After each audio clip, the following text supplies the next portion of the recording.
Why do you feel so fragile? Take a hard, honest look. You are, by any historical measure, a god. You live in a world of unprecedented safety and almost magical convenience. You have climate control. You have instant access to the world's entire library of information in a small rectangle in your pocket. You can have food from almost any culture delivered to your door, often in under an hour. You live with comforts that emperors and kings of old could not have dreamed of. So why do you feel so overwhelmed? Why does a single critical email have the power to ruin your entire day? Why does running late in traffic create a knot of white-hot panic in your chest? Why does the thought of a difficult conversation or a new challenge at work fill you with a deep, paralyzing dread? This is the great paradox of modern life. Our unprecedented comfort has created an unprecedented anxiety. We are the safest, softest, most comfortable generation to ever exist, and we are, emotionally, the most fragile. We have been sold a lie. The lie is that an unbreakable life is a life without pain. That resilience means building a world so comfortable, so predictable, so perfectly optimized that nothing can ever hurt you. We've built a civilization based on the avoidance of discomfort. And in doing so, we have built a perfect prison for the human spirit. I'm here to tell you that this entire model is a fallacy. The enemy is not hardship. The enemy is not pain. The true enemy is the relentless, desperate avoidance of hardship. This culture of modern softness isn't just a mental habit. It is a biological state. It has physically weakened your brain, hijacked your ancient survival systems, and left you hopelessly vulnerable. The good news? That same biology, the very system that is making you fragile, holds the key to making you unbreakable. But to access it, you must first understand the enemy. And the enemy is your own drive for comfort. The tyranny of the thermostat. Your body and your brain are a single, brilliant, interconnected system. And that system's number one job, above all else, is survival. To survive, it must maintain balance. This drive is called homeostasis. It's a simple concept, but it rules your entire life. Your body is in a constant, delicate dance to keep everything in a narrow, optimal range. Your temperature must stay around 98.6 degrees Fahrenheit. Your blood oxygen, your pH levels, your salt and water balance all are meticulously managed by millions of years of evolution. When you get too hot, your brain triggers a response. You sweat. When you get too cold, your brain triggers a response. You shiver. This homeostatic impulse is the master program. And it doesn't just apply to your body. It applies to your mind. Your brain also craves a homeostatic state of comfort. It wants predictability. It wants ease. It wants to conserve energy. For most of human history, this impulse was your greatest ally. It was the internal voice that drove you to seek shelter from the storm, to find food when you were hungry, to rest when you were tired. It was the engine of survival in a world defined by scarcity and genuine life-or-death threats. But what happens when you take that ancient, brilliant survival program and drop it into the modern world? It gets hijacked. Think about it. Your ancient brain is programmed with a simple, powerful directive. Conserve energy, seek comfort, avoid pain. These things equal survival. Now look at your world. Your ancient brain says, seek high-calorie food. We might starve tomorrow. Your modern world says, here is a 2,000-calorie pizza delivered to your couch. You don't even have to stand up. Your ancient brain says, conserve energy. Don't run unless you're being chased. Your modern world says, here is a car, an elevator, a remote control, a desk job. You may never have to run again. Your ancient brain says, pay close attention to potential social threats. Being cast out of the tribe means death. Your modern world says, here is a social media feed, an algorithm designed to show you 24/7 evidence of all the ways you are failing, being judged, or being left out. Your homeostatic impulse, with no real threats to fight and no real scarcity to overcome, has gone haywire. Its set point for comfort has become incredibly dangerously narrow. This is the core of modern softness. Your brain has become like a hypersensitive thermostat set to a perfect 72 degrees. The instant life deviates, the moment it becomes 71 degrees or 73 degrees, your brain's alarm system doesn't just register a minor change, it registers danger. The cortisol drip and the anxious brain. Let's look at this biologically. When your brain perceives a threat, and remember, a threat is now defined as anything that violates your comfort, it triggers its ancient defense system. The primary chemical in this defense system is a hormone called cortisol. Cortisol is not your enemy, it's your get-to-work hormone. It's meant for short, powerful, acute bursts. It floods your system to give you the energy, focus, and strength to solve a problem. It's what gets you to fight the predator or to hunt the food. It's a performance-enhancing tool. But the modern world has broken this system. You aren't facing acute threats. You are facing a chronic, low-grade siege. The phone notification, drip of cortisol. The traffic jam, drip of cortisol. The ambiguous text from your boss, drip. The news alert, drip. The internal monologue of, am I doing enough? Am I good enough? Drip, drip, drip. You are living in a state of chronic low-level stress. Your cortisol is always slightly elevated, and this chronic drip is, quite literally, poison to your mind. This is not a metaphor, this is neuroscience. Chronic cortisol erodes your prefrontal cortex. This is the most evolved part of your brain. It's your center for logic, for discipline, for long-term planning, and for emotional regulation. The cortisol drip makes it weaker. At the same time, chronic cortisol strengthens your amygdala. This is your brain's primitive, emotional alarm center. It becomes more reactive, more sensitive, and more powerful. This is the physical mechanism of your fragility. Your brain is being physically rewired by comfort. It is diminishing the part of your brain that solves problems and supercharging the part of your brain that panics about them. This is why you can be in a perfectly safe, comfortable office, and a single email can send your heart pounding, your palms sweating, and your mind spiraling into catastrophizing. Your amygdala is in charge. Your prefrontal cortex, your inner Spartan, is offline, weakened by 1,000 tiny comforts and 1,000,000 low-grade stressors. You are living with a system that is working perfectly for a world that no longer exists. You are running an ancient survival program in a modern zoo. The cage is comfortable, the food is plentiful, but you are pacing back and forth, wired, anxious, and slowly going insane. This is the unbreakable fallacy. You cannot find strength by making your cage more comfortable. You cannot find resilience by optimizing your routine to avoid every possible stressor. You find it by doing the opposite. The Spartan premise, the rebirth of challenge. So what is the solution? If the problem is a hypersensitive system, how do you fix it? You don't hack it, you don't trick it, you retrain it. This is the Spartan mindset. Let's be very clear about what this means.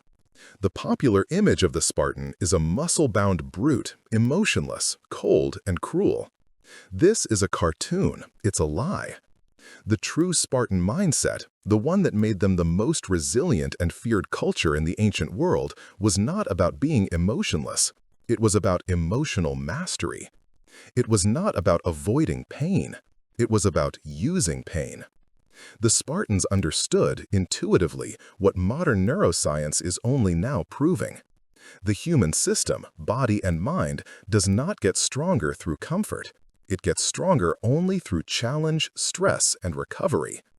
This is the principle you have been missing. Your homeostatic impulse, the one that is currently your master, can become your servant.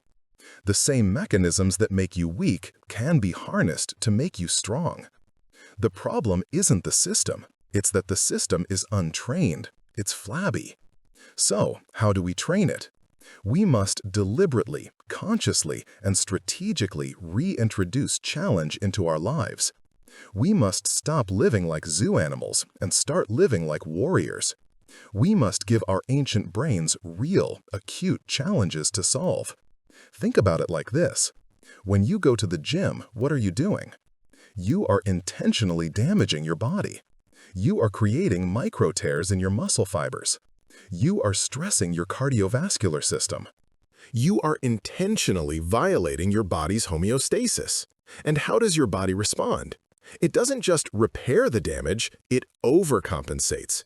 It rebuilds the muscles stronger than before. It makes your heart and lungs more efficient. It adapts, making the previous challenge easier to handle next time. This is the key. This is the entire secret. The Spartan mindset is about applying this principle to your entire life. It's about choosing the cold shower to teach your nervous system how to handle a shock, how to control a panic response, and how to return to calm by choice. It's about fasting for a period to teach your body that it is not a slave to the next meal, to regain metabolic flexibility. It's about having the difficult conversation you've been avoiding, to teach your mind that you can survive social friction and speak your truth. It's about pushing yourself mentally, reading the hard book, focusing without distraction, learning the difficult skill, to rewire your brain for focus and resilience. Every time you intentionally choose discomfort, you are sending a powerful signal to your brain. You are ending the chronic low-grade drip of cortisol and replacing it with a controlled acute burst. And in that moment, your brain learns. It learns that you are in control. It learns that this threat is not in fact world-ending. Your prefrontal cortex, your inner logician, regains control over your amygdala, your inner alarmist. You are, in real time, rewiring your brain. You are turning down the sensitivity on that thermostat. You are widening your capacity for life.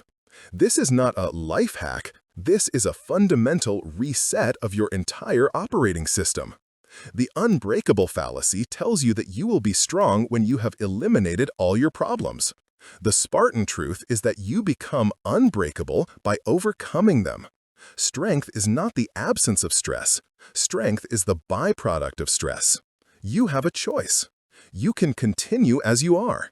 You can stay in the comfortable cage, optimizing your softness, insulating yourself from every possible discomfort, and wondering why you feel so anxious, so fragile, and so hollow. Or you can make a different choice. You can choose to step out of the cage. You can choose to face the world not as a victim of your own comfort, but as a student of discipline. This journey will be hard. It will demand things of you. It is by its very nature a path of resistance. But it is the only path that leads to genuine strength. It is the only way to stop feeling fragile and start being unbreakable. But before we can build, we must first see what we're up against. It's not just your environment, it's your habits. The truth is, for most of your life, you haven't even been in control. You've been a passenger. Your life is being run by an invisible script, an autopilot you never even knew you had. In the next chapter, we are going to drag that autopilot into the light. We will expose the prison of your default mode and show you how to finally, consciously take the wheel. Do you ever feel like a passenger in your own life? Think about your morning. Did you decide to wake up, or did your alarm tell you to? Did you choose to check your phone, or did your hand just reach for it? The scroll through social media, the first cup of coffee, the exact route you take to work.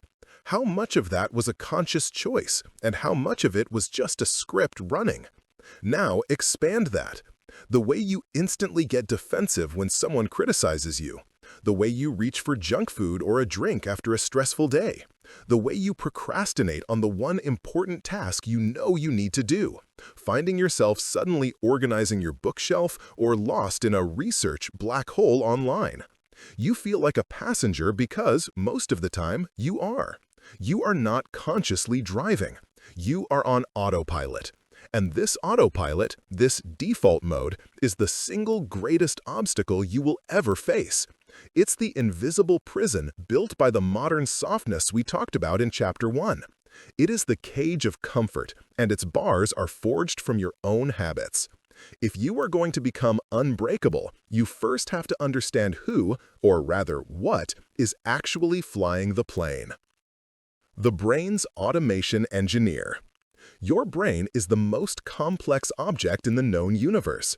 It is also incredibly lazy. I don't mean that as an insult. I mean it as a core design principle. Your brain consumes about 20% of your body's total energy despite being only 2% of your body weight. Thinking, real, conscious, deliberate thinking, is the most energy-intensive activity you can perform. Because your brain's prime directive is survival, and survival requires energy conservation, your brain hates to think.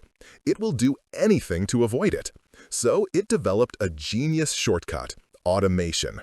Any action or thought pattern you repeat, your brain sees as an opportunity to conserve energy. It chunks that pattern together, packages it up, and hands it off to a different, more primitive part of your brain to run automatically. This is the neurological basis of a habit.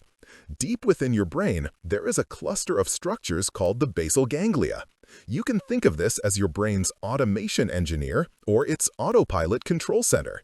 Its job is to learn and store the scripts for your life. Brushing your teeth, that script is in the basal ganglia. Driving a car, basal ganglia. Your signature on a piece of paper, basal ganglia. This system is a miracle.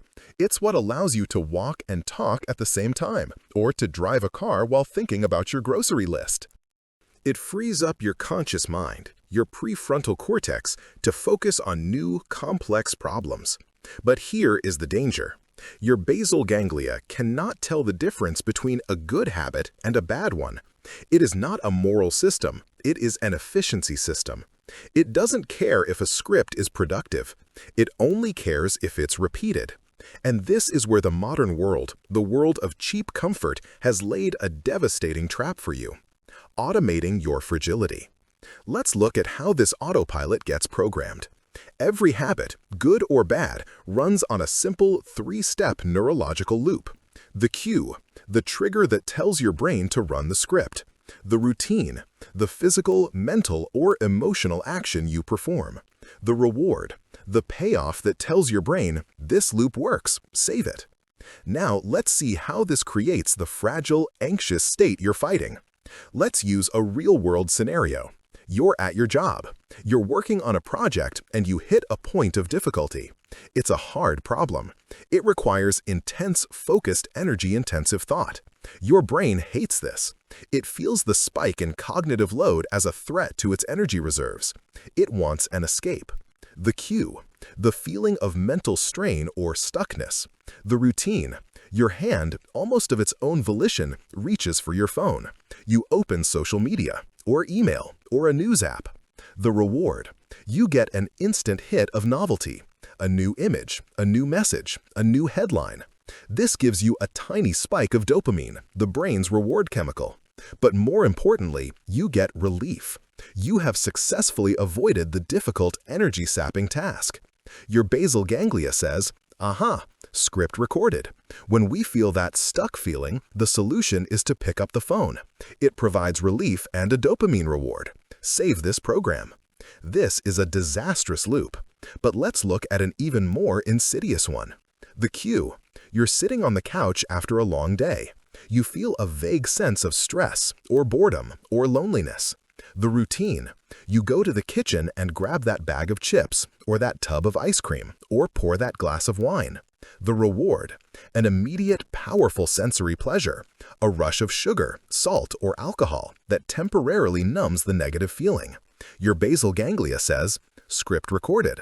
When we feel this emotional discomfort, the solution is in the kitchen. It works every time. Run this program automatically. Now let's look at the example from the outline, the one that destroys your relationships and your confidence. The cue. Your partner, your friend, or your boss says those dreaded words. Hey, can I give you some feedback? The routine, the autopilot. Before you can even think, what happens? Your heart pounds, your jaw clenches, your stomach drops. You feel a hot rush of anger and defensiveness. Your internal monologue screams, what did I do wrong now? I'm not the problem, you're the problem. The reward. By going on the attack, even internally, you temporarily shield your ego from the perceived threat of criticism. You have protected yourself. This is a script. It's a habit. It's a default mode program running in your basal ganglia, likely burned in from childhood experiences where criticism was a threat. And now it is your master. This is the prison of the default mode. You are not choosing to be defensive, or to procrastinate, or to self-medicate with food. You are running a program. Your comfort-seeking, repetition-driven life has automated your fragility. So, how do you break out? You cannot just decide to stop. You cannot outthink a system that is, by definition, unconscious. Your prefrontal cortex can't fight a battle it isn't even invited to. You cannot delete the script, but you can write a new one. The Spartan agoge, waging war with neuroplasticity. In ancient Sparta, young boys were entered into the agoge. This was a brutal, relentless, all-encompassing state-sponsored training program. It was designed to do one thing: to take a soft, pliable boy and forge him into an unbreakable Spartan warrior. The Spartans didn't know the names for the science, but they understood the principle intuitively. They knew that you are not born a warrior. You are built. Your modern agoge is the conscious, deliberate war you must wage against your default mode. And your weapon in this war is the single most powerful, hopeful, and terrifying concept in all of human biology: neuroplasticity. The word simply means your brain is plastic or changeable. For centuries, we believed the brain was like a machine, that it was set by early adulthood. We now know this is completely false. Your brain is not a finished sculpture. It is a living, dynamic map. Think of your brain as a dense jungle. When you are born, it is a mess of potential paths. Every time you have a thought, or perform an action, or feel an emotion, you are hacking a tiny trail through that jungle. The first time you do something new, it's hard. The jungle is thick. You have to fight for every step. But if you walk that same path the next day, it's a tiny bit easier. And the next day, it's easier still. If you walk that same path every day, like your path of stress scrolling on your phone, that path is no longer a trail. It's a deep, wide, 8-lane superhighway. Your thoughts will flow down that path automatically with zero resistance because it is the most efficient route. This is the neuroscience of your habits. Neurons that fire together wire together. Your repetitions have physically constructed these superhighways of fragility. But here is the beautiful, powerful truth of neuroplasticity. The jungle always wants to grow back. The map is always changing. If you stop using a path, the jungle of your brain will immediately begin to reclaim it. It will become overgrown, choked with weeds, and fade away. And at any moment, you can decide to pick up your machete and start cutting a new path. This is your agoge. It is the conscious, deliberate, painful work of letting your old, weak superhighways fall into disuse, while you hack new, strong paths through the jungle. You are, quite literally, going to rewire your own brain. You are going to use the action of the Spartan to build the brain of a Spartan. Your modern agoge, a 3-step guide to rewriting a script. So, how do we do it? How do we build a new neural pathway? You use the same 3-step loop your basal ganglia already loves, but you do it consciously. Let's go back to our most difficult scenario, the feedback. Step 1, the pattern interrupt, the cue. This is the moment of consciousness. This is your battle cry. You cannot change a script you don't see. You must train yourself to recognize the cue. The cue, that feeling of your jaw clenching, your stomach dropping. The moment you feel it, you must see it. You must name it internally. This is the script. This is the autopilot. This is my defensiveness program running. This act of observing the feeling instead of becoming the feeling is a radical act. You have just engaged your prefrontal cortex. You have put your hand on the steering wheel, even if the car is still skidding. Step 2. The Spartan action, the new routine. This is the agoge. This is the hard work. You have to force a new routine into the system while the old superhighway is screaming at you. Your entire body wants to get defensive, to argue, to shut down. You must choose a different action. This new action must be physical. You cannot just think a new thought. You must do a new thing. Old script, clench jaw, interrupt, argue. New Spartan script. You physically unclench your jaw. You force yourself to take one deep, silent breath. You plant both feet on the floor. You make direct, calm eye contact, and you say the words, "Thank you. I'm ready to listen." This will feel wrong. It will feel fake. It will feel like you are dying. Good. That is the feeling of neuroplasticity. That is the feeling of you hacking a new path through the jungle. You are forcing a new set of neurons to fire together. Step 3. The internal reward, the new reward. Your brain must be rewarded, or it will not save the new script. But the reward cannot be external. The reward is internal. The moment the conversation is over, whether it went well or badly is irrelevant. You must take 1 second to close your eyes and tell yourself, "I did it. I stayed in control. I did not let the autopilot win. I was a Spartan." That feeling, the feeling of mastery, of self-control, of winning the internal battle, is the most powerful reward you can give your brain. It is a clean, pure shot of dopamine and serotonin that says, this new path is valuable. This new path leads to victory. Save this program. Make this path wider. Every time you complete this loop, you are running a new rep. You are swinging the machete one more time.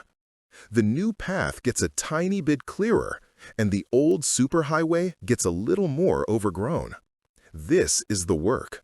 It's not glamorous. It's not a hack. It is a grinding, day-in, day-out war of repetition. Your fragile default mode was not built in a day. It was built from 1,000,000 acts of comfort-seeking, 1,000,000 repetitions, 1,000,000 tiny surrenders. Your unbreakable Spartan brain will be built the same way. One conscious breath at a time, one pattern interrupt at a time, one new, difficult, chosen action at a time. You are not a prisoner of your habits. You are, and always have been, their architect. You just didn't know you were holding the blueprints. Now you do. The question is, do you have the will to start building? Do you have the discipline to show up for your own agoge day after day, even when you don't feel like it? That is what we must forge next, the iron will. Let's destroy a myth.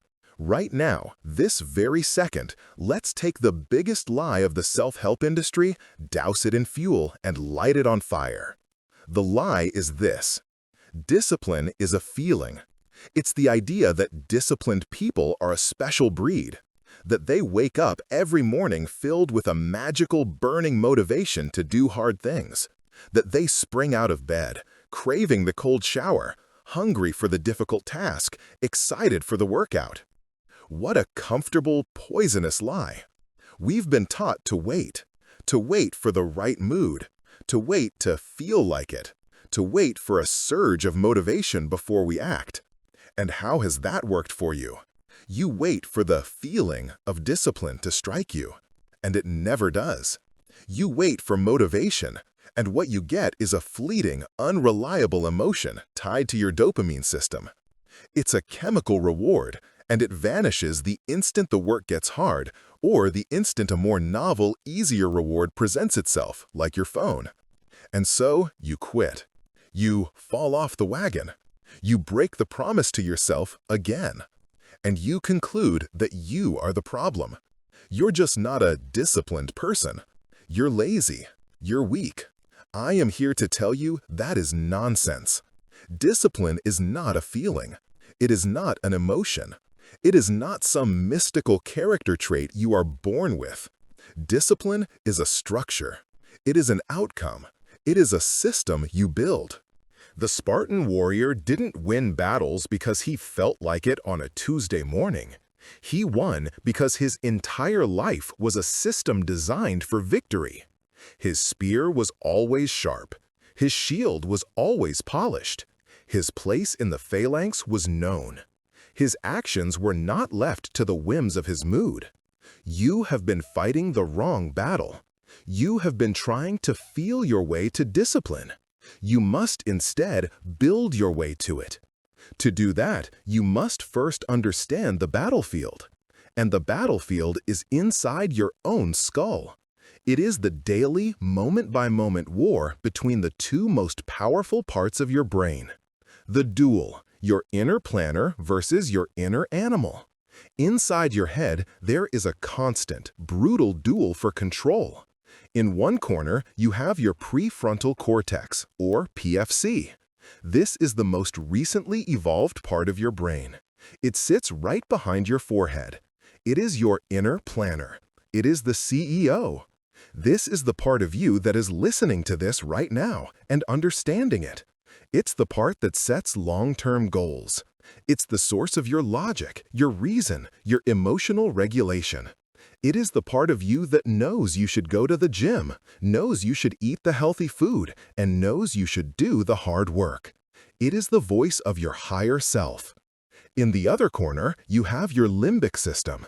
This is a collection of older, more primitive brain structures, including the amygdala, your alarm system, and the nucleus accumbens, your reward center. This is your inner animal. Its job is simple. Seek pleasure, avoid pain, and do it right now. It runs on pure, immediate emotional impulse. It is the part of you that craves the donut, demands you hit the snooze button, and screams at you to check your phone instead of facing the blank page. Every single choice you make is the outcome of a battle between these two. When you wake up to your alarm, your PFC says, "Get up, we have goals, this is part of the plan." Your limbic system says, "No, bed is warm, bed is safe. Getting up is pain. Stay here, 5 more minutes." When you sit down to work, your PFC says, "Focus. This project is important for our career." Your limbic system says, "This is boring. This is hard. Phone is easy. Phone has dopamine. Let's check the phone." Who wins this fight? The hard truth is that your inner animal is, by default, stronger than your inner planner. The limbic system is older, faster, and more deeply wired for survival. Impulse is always stronger than intention, unless you have a strategy. And right now, your strategy is failing, because you are exhausting your greatest weapon before the real battle even begins. The fallacy of willpower. Your decision fatigue. You have been taught to believe that willpower is an infinite resource, that you just need to try harder or be stronger. This is like telling a soldier to stop a tank by punching harder. Your prefrontal cortex, your source of willpower, discipline, and focus, does not run on magic. It runs on biology. It runs on glucose. It is a physical system with a finite amount of energy. Every single decision you make, no matter how small, drains this battery. What should I wear today? Click. What should I eat for breakfast? Click. Should I answer this email now or later? Click. Coffee or tea? This route to work or that one? Music or podcast? Click, click, click. This phenomenon is called decision fatigue. By 10 a.m., you have already made hundreds of tiny, meaningless decisions. You have depleted your prefrontal cortex's precious energy reserves on trivialities. So what happens at 3 p.m.? That big, important, difficult project you saved for the afternoon finally lands on your desk. This is the real battle. This is the one that matters. Your prefrontal cortex, your inner planner, steps into the ring, and its battery is at 12%. Your limbic system, your inner animal, steps in, and it is fully charged, fresh, and ready to go. It's not a fair fight. It's a massacre. Your limbic system takes one look at the hard, complex task and screams, "No, that is pain, that is effort. I want easy. I want dopamine. I want a cookie and a cat video. And your exhausted PFC, with no energy left to fight, just gives in. It surrenders. This is not a moral failing. This is a strategic one. You lost the 3 p.m. battle at 7 a.m. You lost the war because you wasted all your ammunition on squabbles. You have been relying on willpower to get you through the day, when willpower is the first thing to abandon you. This is why motivation is a joke. This is why just trying harder is a recipe for failure. You cannot win by trying to have more willpower. You win by conserving the willpower you have. You win by needing less of it in the first place. How? You stop leaving your life up to a daily vote. You stop putting your discipline on trial every single minute of every single day. You build a routine. The shield of routine, automating your victory. A Spartan's most prized possession was not his spear. It was his aspis, his shield. He was trained to never let it go. To lose your shield was the ultimate disgrace. Why? Because your shield didn't just protect you. In the phalanx formation, your shield protected the man to your left. Your routine is your shield. It does not just protect you from your own worst impulses. It protects your goals. It protects your family. It protects your future. A routine is a pre-made decision. It is a script that you write for yourself, consciously, when your prefrontal cortex is strong and clear-headed, like right now. A routine takes a difficult, energy-draining choice and turns it into an automatic, unconscious action. It takes the battle out of the limbic system and hands a new, winning script to your basal ganglia, your autopilot.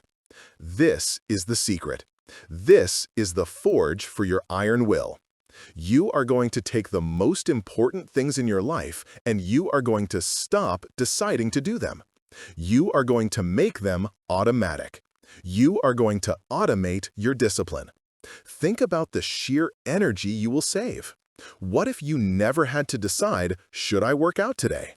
What if that decision was simply made? It's 6 a.m., this is what we do. The script is, alarm goes off, feet hit floor, workout clothes go on. There is no debate, there is no vote. The inner animal doesn't even get a chance to complain, because by the time it wakes up, you are already doing. You have taken the choice away from your limbic system. You have conserved all that precious willpower. This is the Spartan mindset. It is an economy of mind. It is about eliminating meaningless choice so you can conserve your full mental and emotional energy for the battles that matter. The battle against the hard project. The battle for patience with your family. The battle against the real temptations that will derail your life. How to build your Spartan routine. So, let's build your shield. Right now. This is not a vague, you should be more organized pep talk. This is a practical, 3-step battle plan. Step 1. Identify your keystone battles. You cannot automate your entire life overnight. That's a recipe for burnout. You must start by securing your most important beachheads. A keystone habit is a high-leverage action that triggers a cascade of other positive actions. For most people, there are 2 keystone battles: how you start your day and how you end it. The first 60 minutes and the last 60 minutes. Why? Because your morning sets the trajectory for the day, and your evening sets the conditions for the next morning. Step 2. Write your non-negotiable script.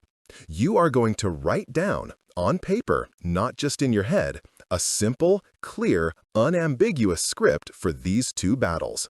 Not a to-do list, a script. A series of if-then commands that your basal ganglia can understand and automate. Example, the fragile morning script, the autopilot.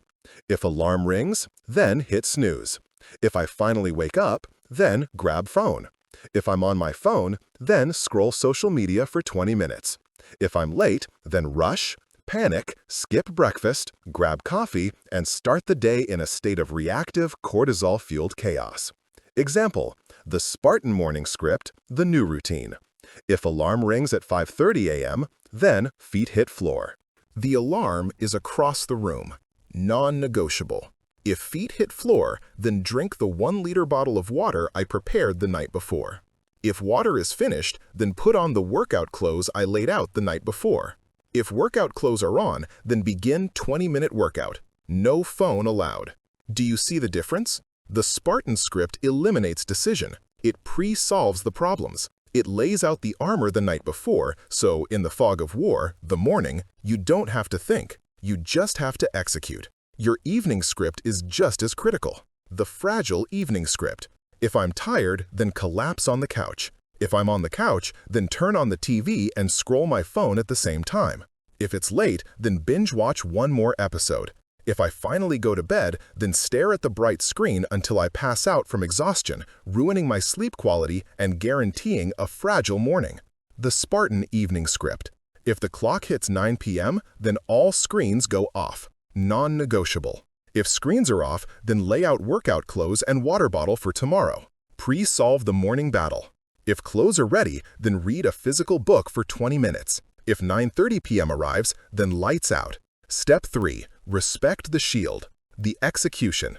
Once the script is written, your new job is to honor it as if your life depends on it, because it does. This is where the agoge, the conscious training we talked about in Chapter 2, meets the structure. The first few days, your limbic system will rebel. It will throw a full-blown tantrum. It will scream at you. It will tell you this is stupid. It will beg you to go back to the old, comfortable way.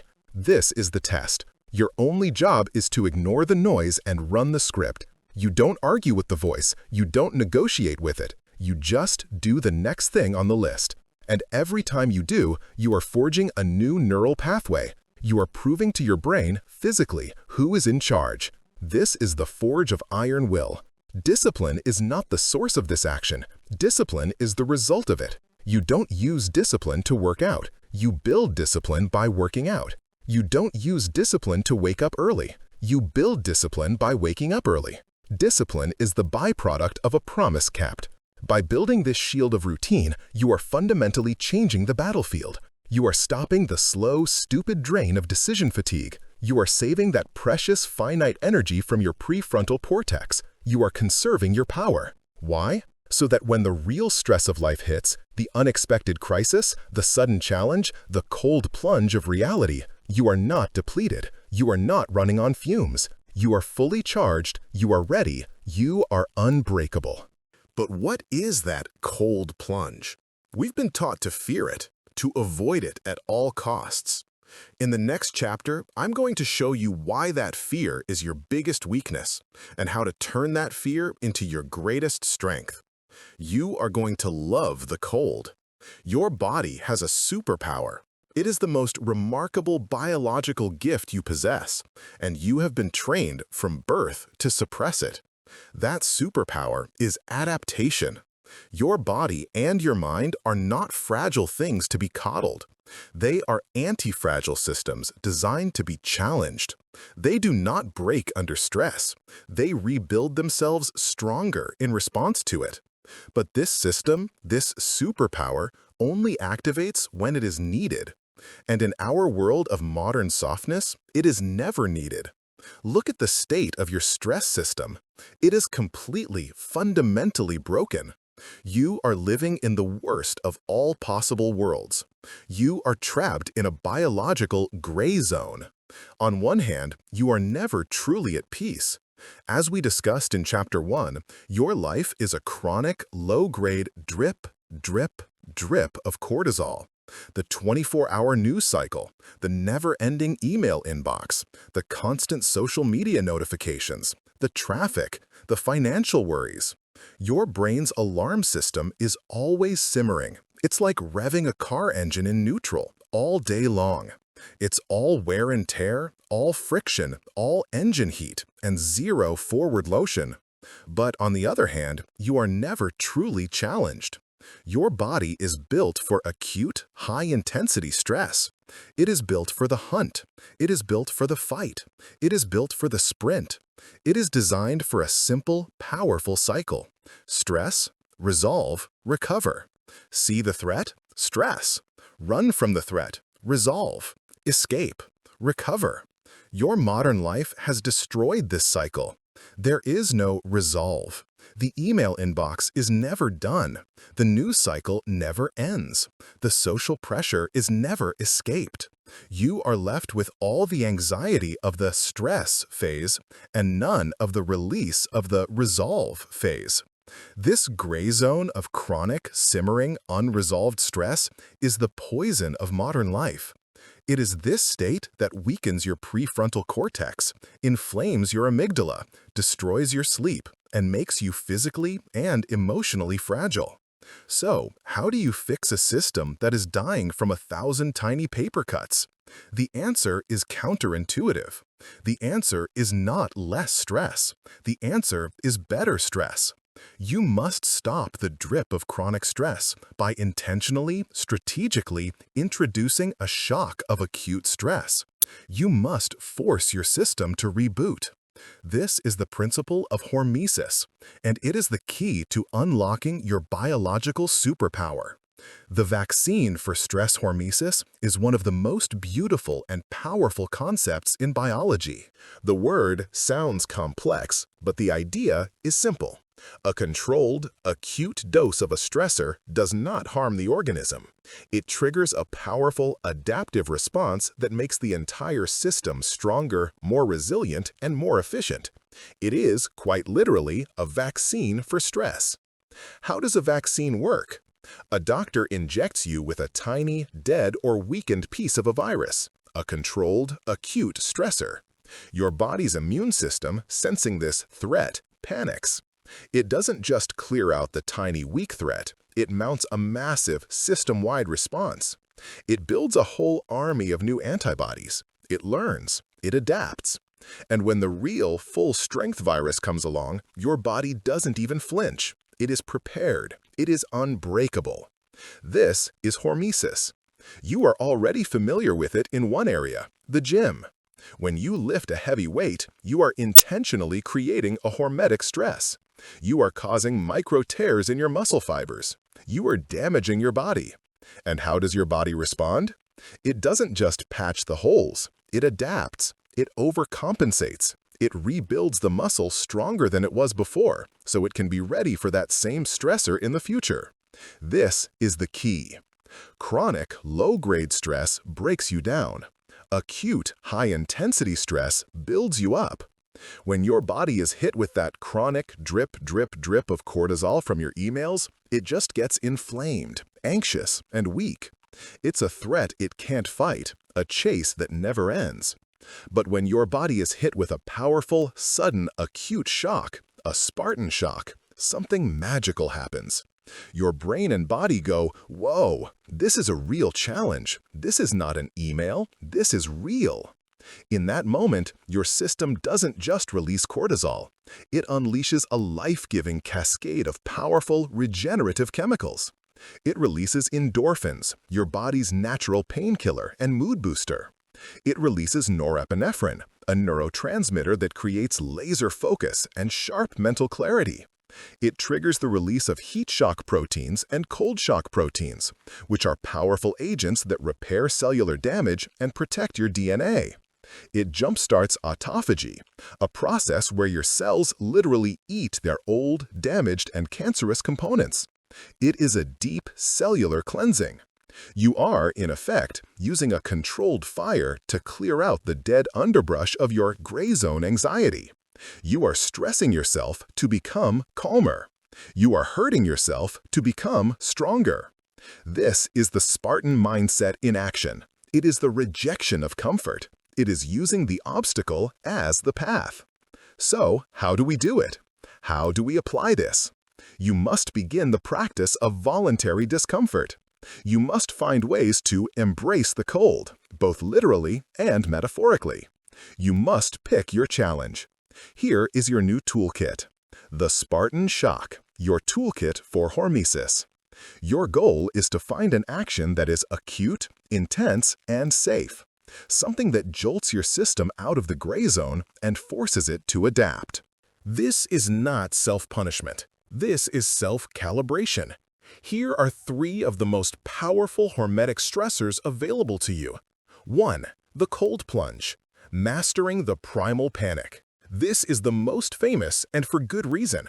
A cold shower or a cold plunge is the perfect metaphor for the Spartan mindset, the problem scenario.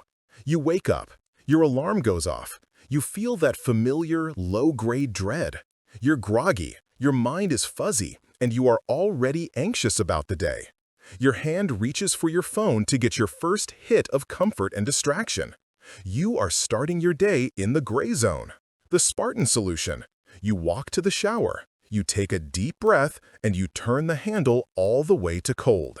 The biology of the shock. The instant that cold water hits your skin, your ancient, primitive brain, your limbic system, screams. It sends a single, powerful message to your conscious mind.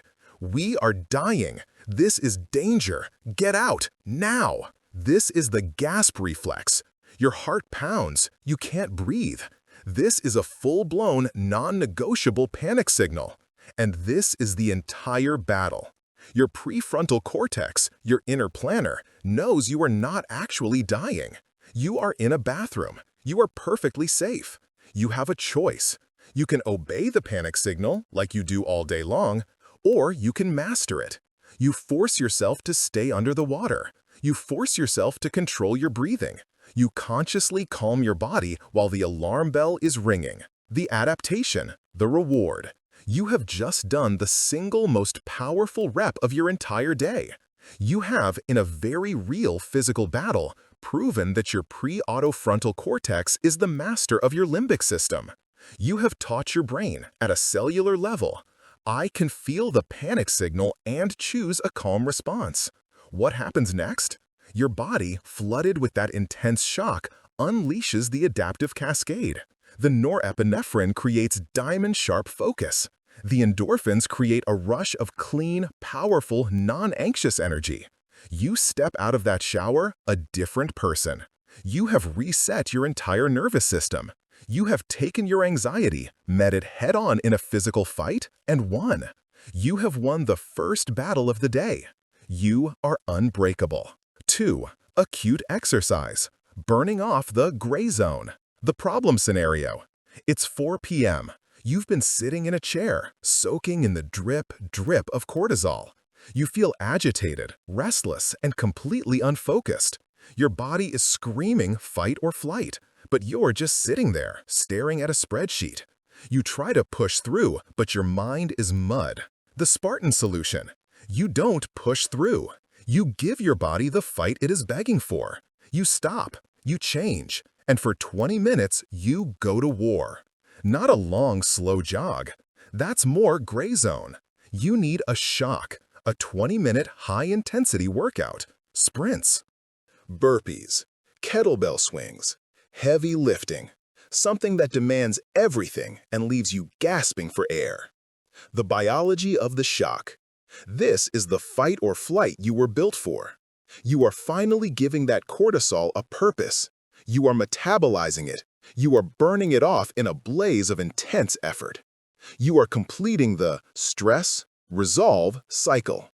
Your body, pushed to its absolute limit, has no choice but to adapt. The adaptation, the reward. The battle is over. The gray zone of anxiety is gone, replaced by the clean, sharp, victorious feeling of resolution. Your body is now in recovery mode, the biological opposite of stress mode. Your mind, which was a muddy swamp of anxiety, is now clear, calm, and sharp. You have given your nervous system the release it was desperate for. 3. Intermittent fasting. Forging metabolic resilience. The problem scenario.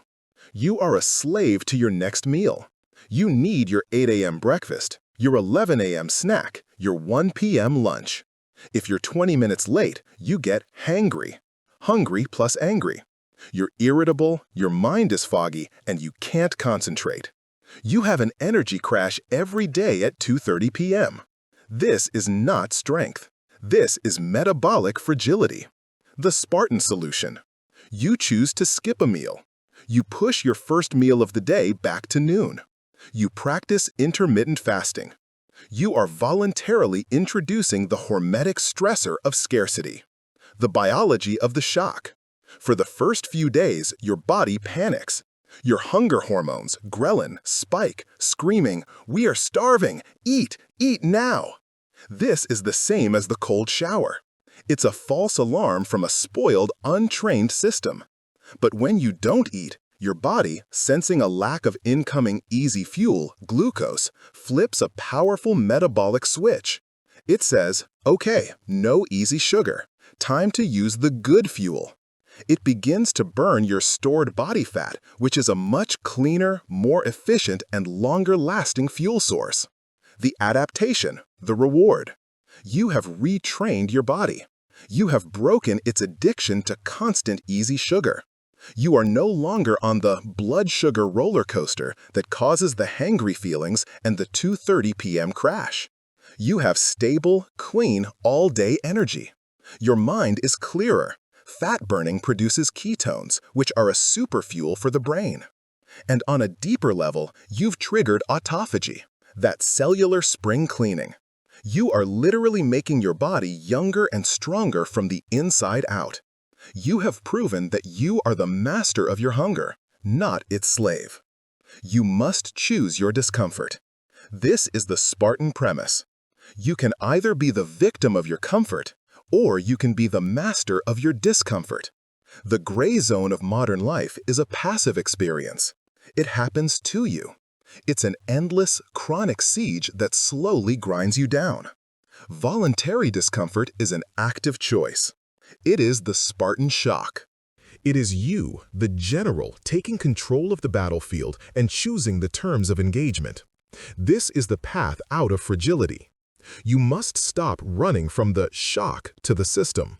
You must become the shock. You must embrace the cold. But what happens when the shock isn't a choice? What happens when the stress isn't a cold shower you can turn off, but a voice in your own head that you can't escape? We have trained the body. Now we must train the mind. It's time to master your internal dialogue.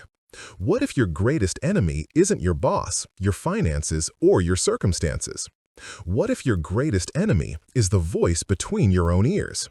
That voice, you know the one that's talking to you right now, the one that's constantly judging, criticizing, and second-guessing. The one that, when you make one small mistake, says, "You are such an idiot." The one that, when you have one success, whispers, "That was just luck, you're an imposter, and they're all about to find out."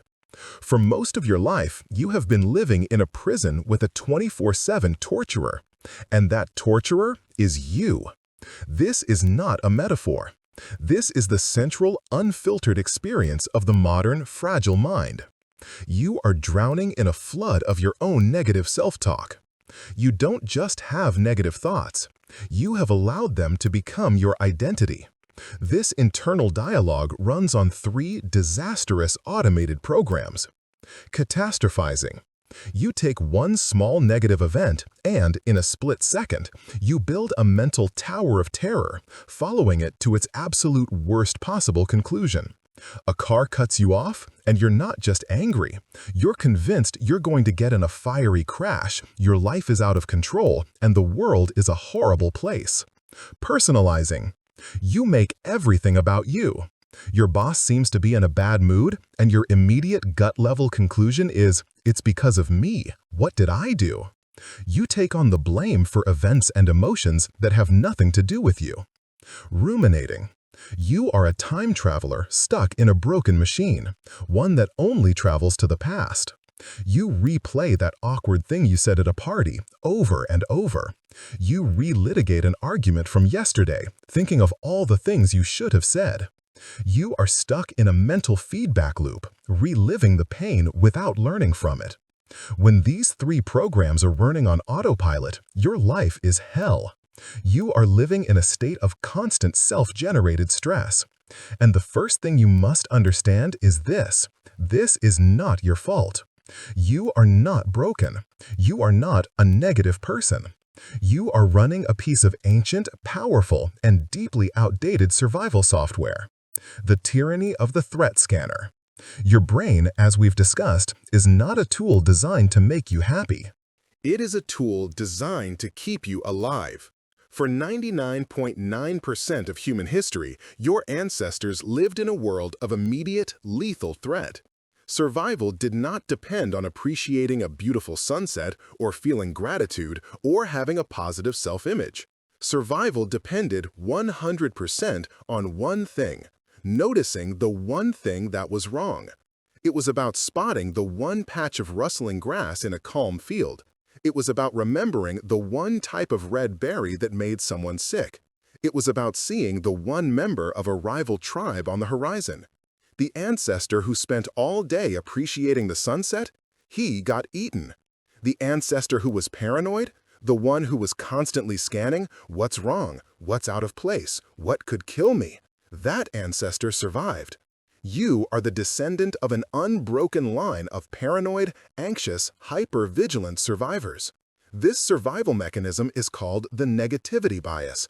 It is your brain's evolutionary threat scanner, and it is always on. It is biologically hardwired to give 10 times more weight and attention to a negative event, a negative thought, or a negative piece of feedback than it does to a positive one. This is why, as the master prompt for this book noted, you can receive 9 pieces of positive feedback in a performance review and 1 area for improvement, and you will spend your entire night fixating on that one single criticism. That is your negativity bias in action. It is screaming, this is the threat, this is the saber-toothed tiger, pay attention. In the ancient world, this system was a lifesaver. In the modern world, it is a prison. Your threat scanner is still on, but the threats have changed.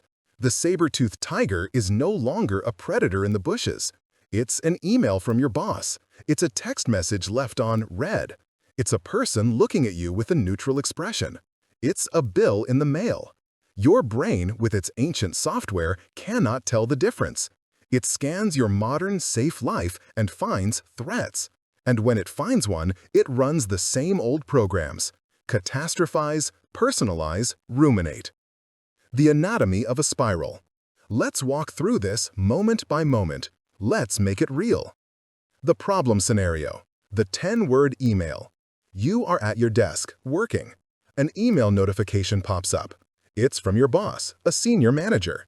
The subject is the quarterly report. The email reads, in its entirety, "We need to talk about the quarterly report. My office at 3 p.m. That's it. That's the data. Now watch the fragile autopilot, your negativity bias, take over. It happens in nanoseconds. The initial feeling, limbic hijack. A jolt, a drop in your stomach. Your heart rate instantly increases. Your amygdala, the alarm, has just pulled the fire alarm. The autopilot program, catastrophizing. The first thought isn't, I wonder what she wants. The first thought is, this is it. I'm getting fired. The second program, personalizing. She hated it. I knew that section on page 5 was weak. I'm a fraud. I've been working here for 3 years, and this is the mistake that proves I'm not good enough. It's all my fault. The third program, ruminating. The meeting is 4 hours from now. Can you do any work for the next 4 hours? No. You are paralyzed. You are stuck in a loop. You reread the 10-word email 50 times, searching for hidden meaning. You go back and reread the report, looking for the obvious mistake. You play out the imagined confrontation in your head, a fiery, terrible scene. By the time 3 p.m. arrives, you are a wreck. You are drenched in cortisol. You walk into that office with your shoulders hunched, your palms sweating, in a full defensive, submissive, fight-or-flight crouch. You are physically living the negative story you invented. And what happens? Your boss says, good. Listen, that quarterly report was great. I'm sending it to the executive team, but I noticed a typo on page 5. Can you fix it before I do? The saber-toothed tiger was a typo. You just spent 4 hours of your life in a state of pure, self-generated torture for nothing. This is the price of an untrained mind. This is the definition of fragility. A Spartan would call this insanity. It is an indulgent, undisciplined, and catastrophic waste of energy. A Spartan is trained to see the battlefield for what it is, not what they fear it to be. It is time for you to learn the mental discipline of the Spartan. It is time to learn the laconic reappraisal. The Spartan tool, laconic reappraisal. Spartans were famous for their laconic speech, named for their home region of Laconia. It was a style of communication that was deliberately brief, blunt, logical, and stripped of all emotional, flowery nonsense. It was about facts. Reappraisal is a modern cognitive science term. It means actively changing the meaning or story you assign to an event. It is the most powerful tool your prefrontal cortex, your inner planner, has for calming down your limbic system, your inner animal. Put them together and you get laconic reappraisal. It is the art of seeing the negative emotional story your brain is telling and choosing to replace it with a short, blunt, logical fact. This is your mental agoge. This is the rep. This is the work. Let's run the same scenario again, but this time with your new Spartan tool. The Unbreakable solution. The 10-word email reappraised. You are at your desk. The same email arrives. We need to talk about the quarterly report. My office at 3 p.m. Step 1. The pause, the pattern interrupt. You feel the exact same jolt, the same stomach drop. This is crucial. You do not stop the initial animal feeling. That's impossible. But this time, you don't become the feeling. You observe it. Ah, there it is. The jolt, the alarm, the negativity bias is starting its story. I see it. This pause, this single second of observation is everything. You have just put your prefrontal cortex in the driver's seat. Step 2, the interrogation, the laconic facts. Now you become an interrogator.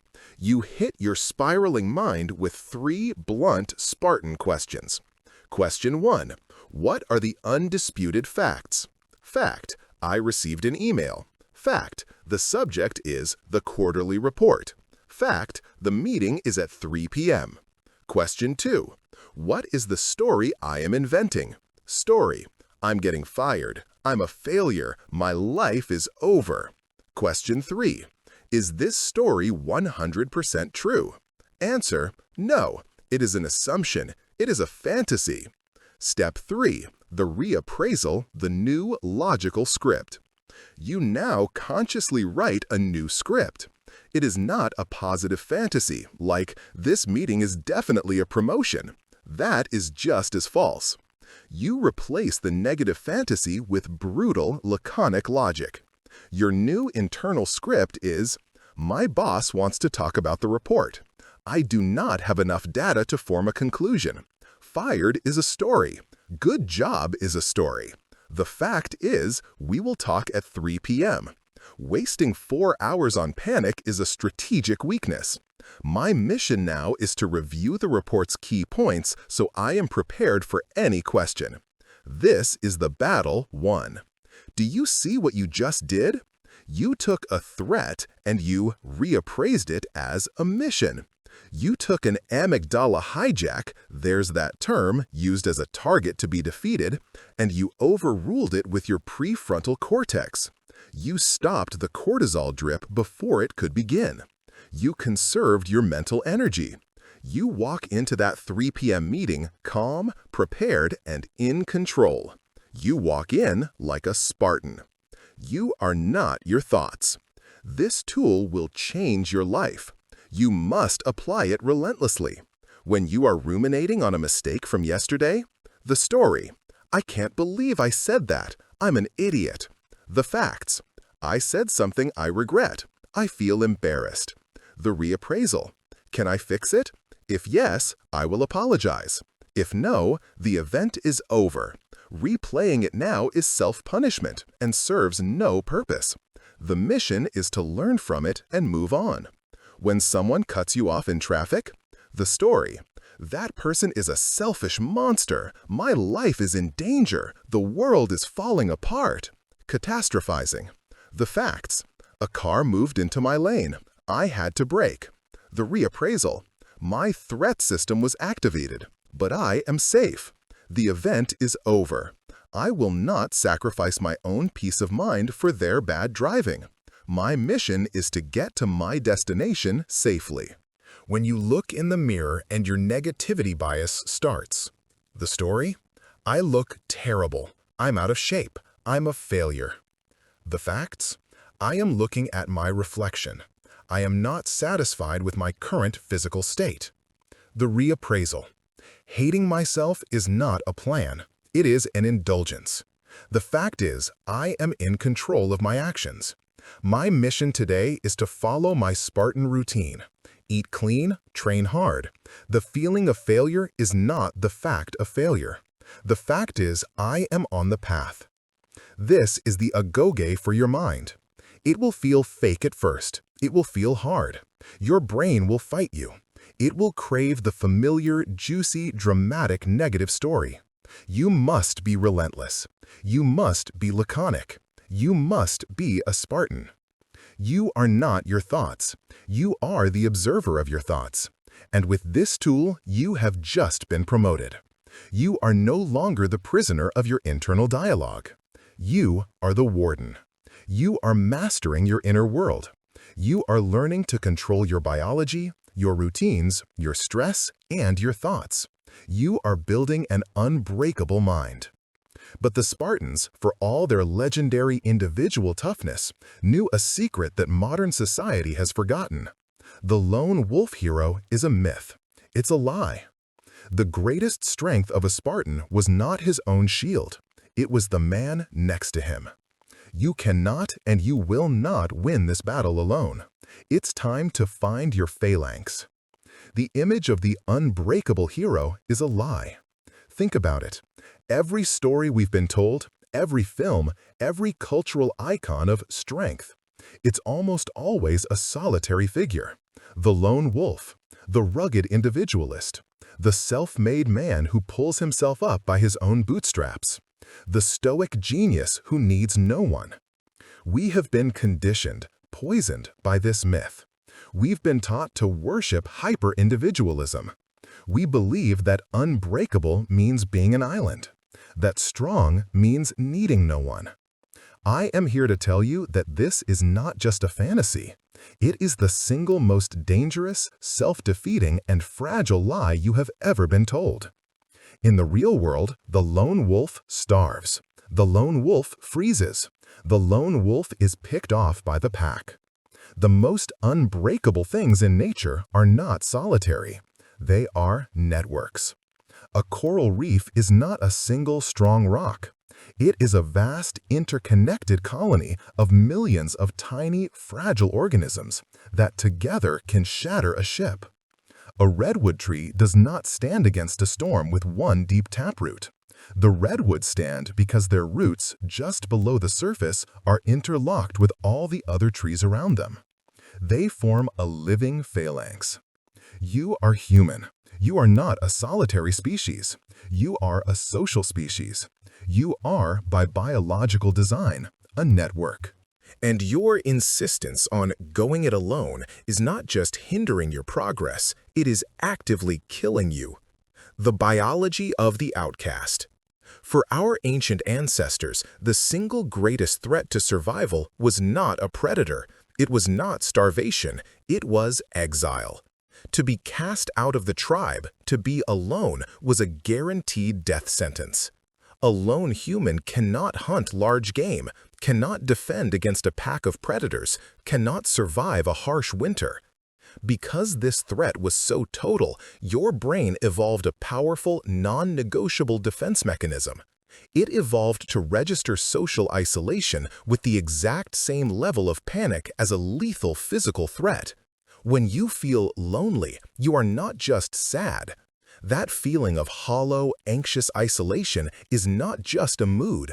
It is a biological alarm. It is your ancient brain screaming, "Danger! Danger! We are vulnerable! We are going to die!" This is not a metaphor. Let's look at the science. When you are in a state of chronic loneliness or isolation, your brain perceives a constant unresolved threat. And what does your brain do when it perceives a threat? It floods your system with cortisol. You are right back in the gray zone we discussed. But this isn't a drip from emails. This is a flood from one of your most primal fears. When you are disconnected, you are in a chronic state of fight or flight. Your amygdala, your threat detector, becomes hypersensitive. Your prefrontal cortex, your logical planner, gets weaker. Your immune system is suppressed. Your inflammation levels skyrocket. This is why modern science has proven that chronic loneliness is not just a social problem, it is a medical one. Living in a state of chronic isolation is as physically damaging as smoking 15 cigarettes a day. It is more dangerous to your health than obesity or a sedentary lifestyle. Your rugged individualism is, quite literally, poisoning you. It is holding you in a state of physical, cortisol-drenched fragility. Now, what is the biological antidote? If isolation and threat flood you with cortisol, what is the chemical of safety and connection? It's a hormone called oxytocin. You have probably heard this called the cuddle hormone or the love hormone. This is a soft, modern, insufficient name for it. For a Spartan, oxytocin is the phalanx hormone. It is the trust chemical. It is the we are in this together chemical. It is the I've got your back chemical. And its biological function is beautiful. Oxytocin is a direct antagonist to cortisol. When your brain releases oxytocin, which it does during moments of genuine trust, shared struggle, and social bonding, it flows through your system and dampens your fight or flight response. It tells your amygdala to stand down. It lowers your heart rate and blood pressure. It reduces inflammation. It allows your prefrontal cortex to come back online, making you more logical, more creative, and more resilient. A brain soaked in the cortisol of isolation is panicked, reactive, and weak. A brain buffered by the oxytocin of connection is calm, confident, and strong. You cannot be unbreakable alone. Your biology forbids it. The lie of my friends versus the truth of the phalanx. But I'm not alone, you say. I have friends, I have a family, I have 1,000 followers on social media. I'm going to challenge you on that. The Spartan mindset is not about socializing, it is not about networking, and it is certainly not about commiserating. Let's look at a concrete, real-life scenario. Your fragile network. It's Friday, you've had a hard week. You meet up with your friends. What is the content of your conversation? You complain. You complain about your boss. You complain about your spouse. You complain about how tired you are. You complain about the world. And what do your friends do? They validate your complaints. You're so right. Your boss is a tyrant. You deserve to be treated better. Just quit. You've had such a hard week. Just have another drink. Don't go to the gym tomorrow. You deserve a break. This is not a phalanx. This is an echo chamber of fragility. You are not a shield line. You are a collection of victims huddled together, confirming each other's weakness. You are not challenging each other. You are enabling each other. You are co-signing each other's excuses. This social connection is not making you stronger. It is draining your power and validating your impulse to quit. Now let's look at the Spartan phalanx. The auspice, the Spartan shield, was the most important piece of their equipment. It was large and convex, and it was deliberately designed so that the left half of the shield protected you, and the right half protected the man next to you. This is the entire philosophy. A Spartan's primary duty was not his own survival. It was to hold the line. It was to protect the man to his left. He was accountable to the formation. To drop your shield was the ultimate crime because it didn't just expose you, it exposed the entire line. This is the standard for your new network. You must stop seeking commiseration and start seeking accountability. You must stop sympathy and start seeking challenge.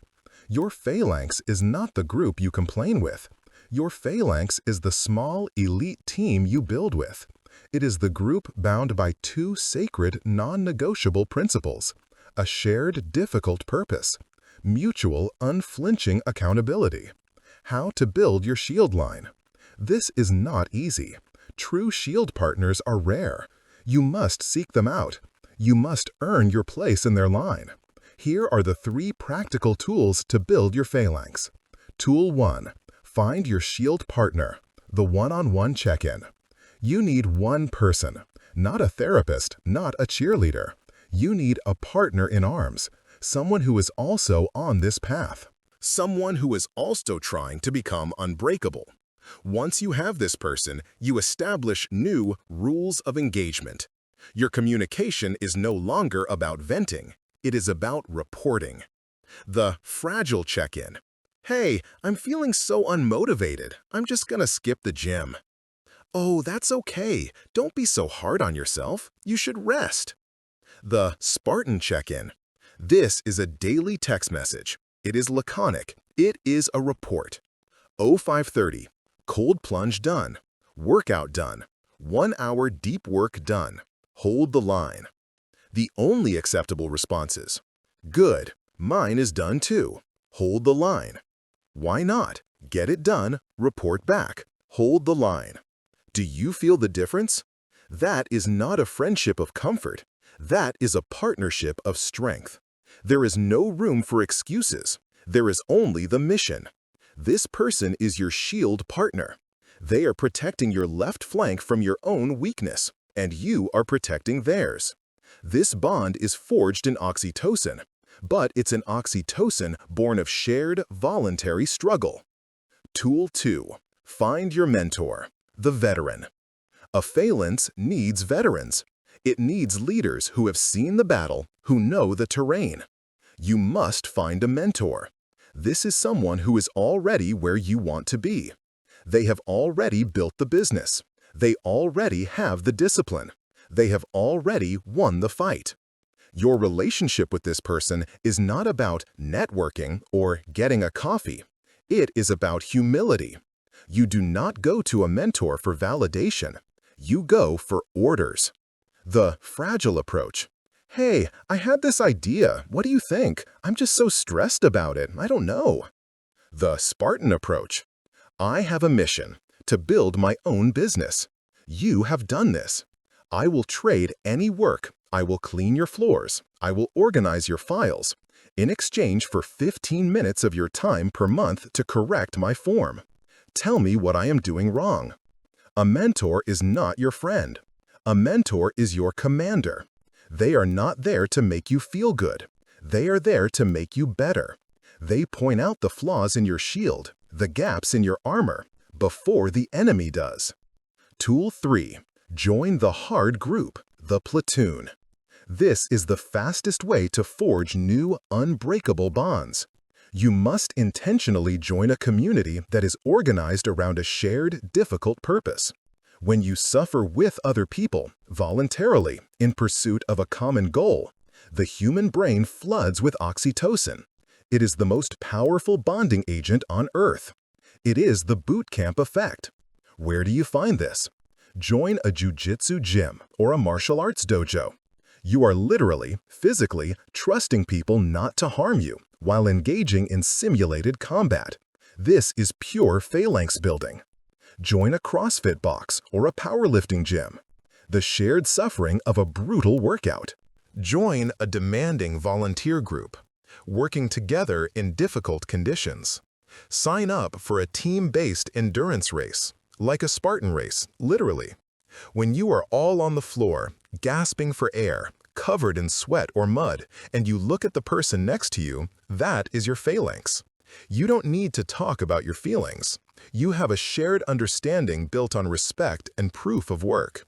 You are who you stand with. Stop trying to be a hero. The hero is a lie. Unbreakable is not a personal quality. It is a team quality. Resilience is not a mindset. It is a structure. Strength is not something you have. It is something you share. Your mission is to stop training in isolation.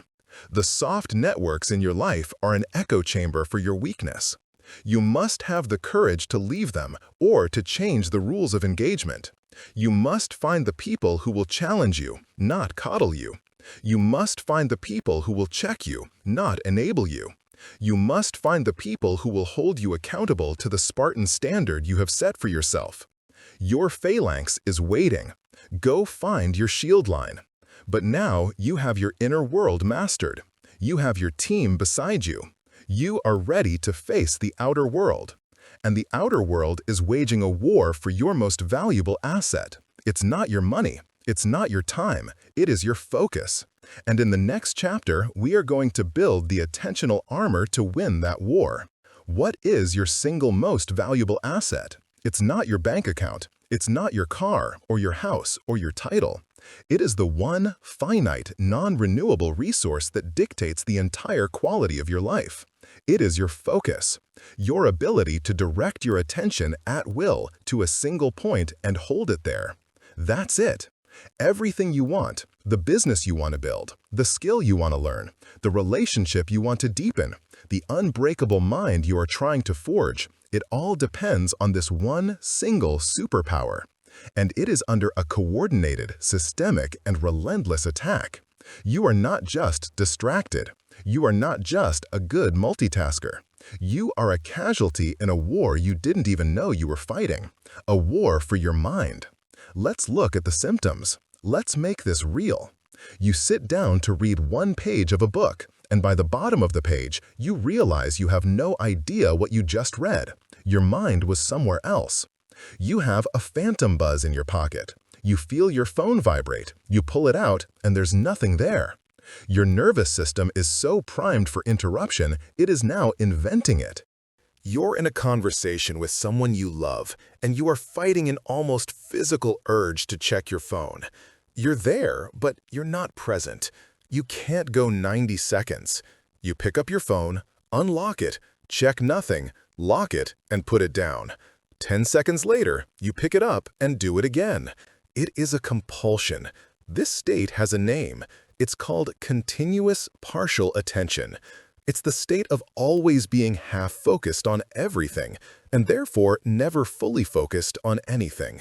This is not a productivity problem. This is a cognitive breakdown. A mind that cannot focus, cannot think. A mind that cannot think, cannot plan. A mind that cannot plan, cannot win.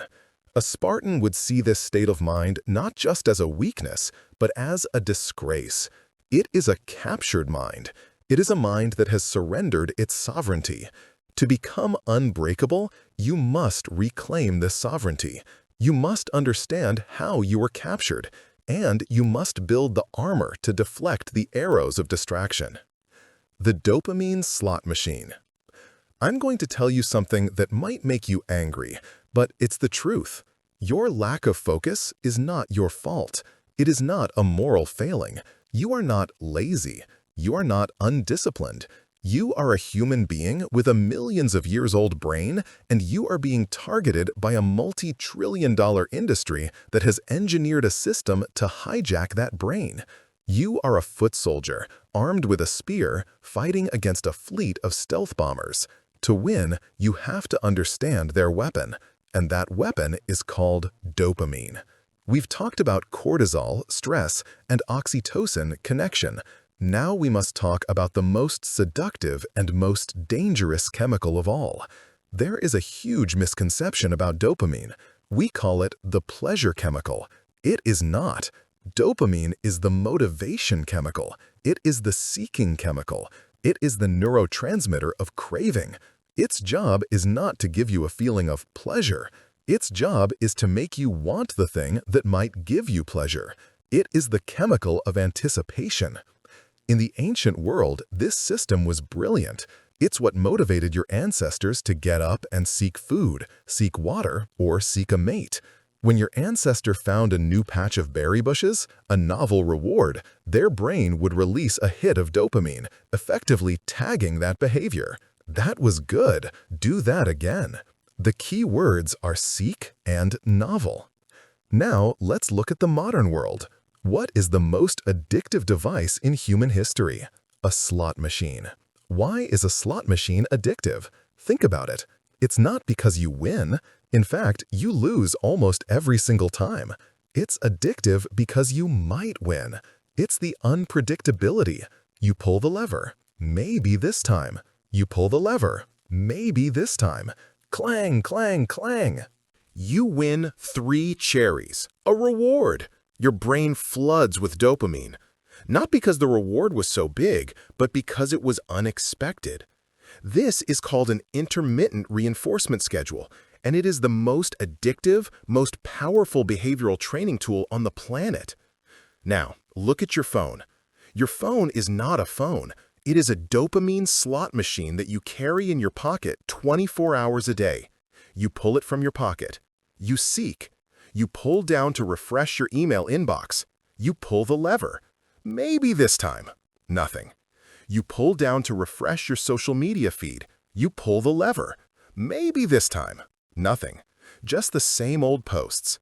You pull down again. You pull the lever. Ding! You have a new like. You have a new follower. You have a new juicy, outrageous headline. You just got your 3 cherries.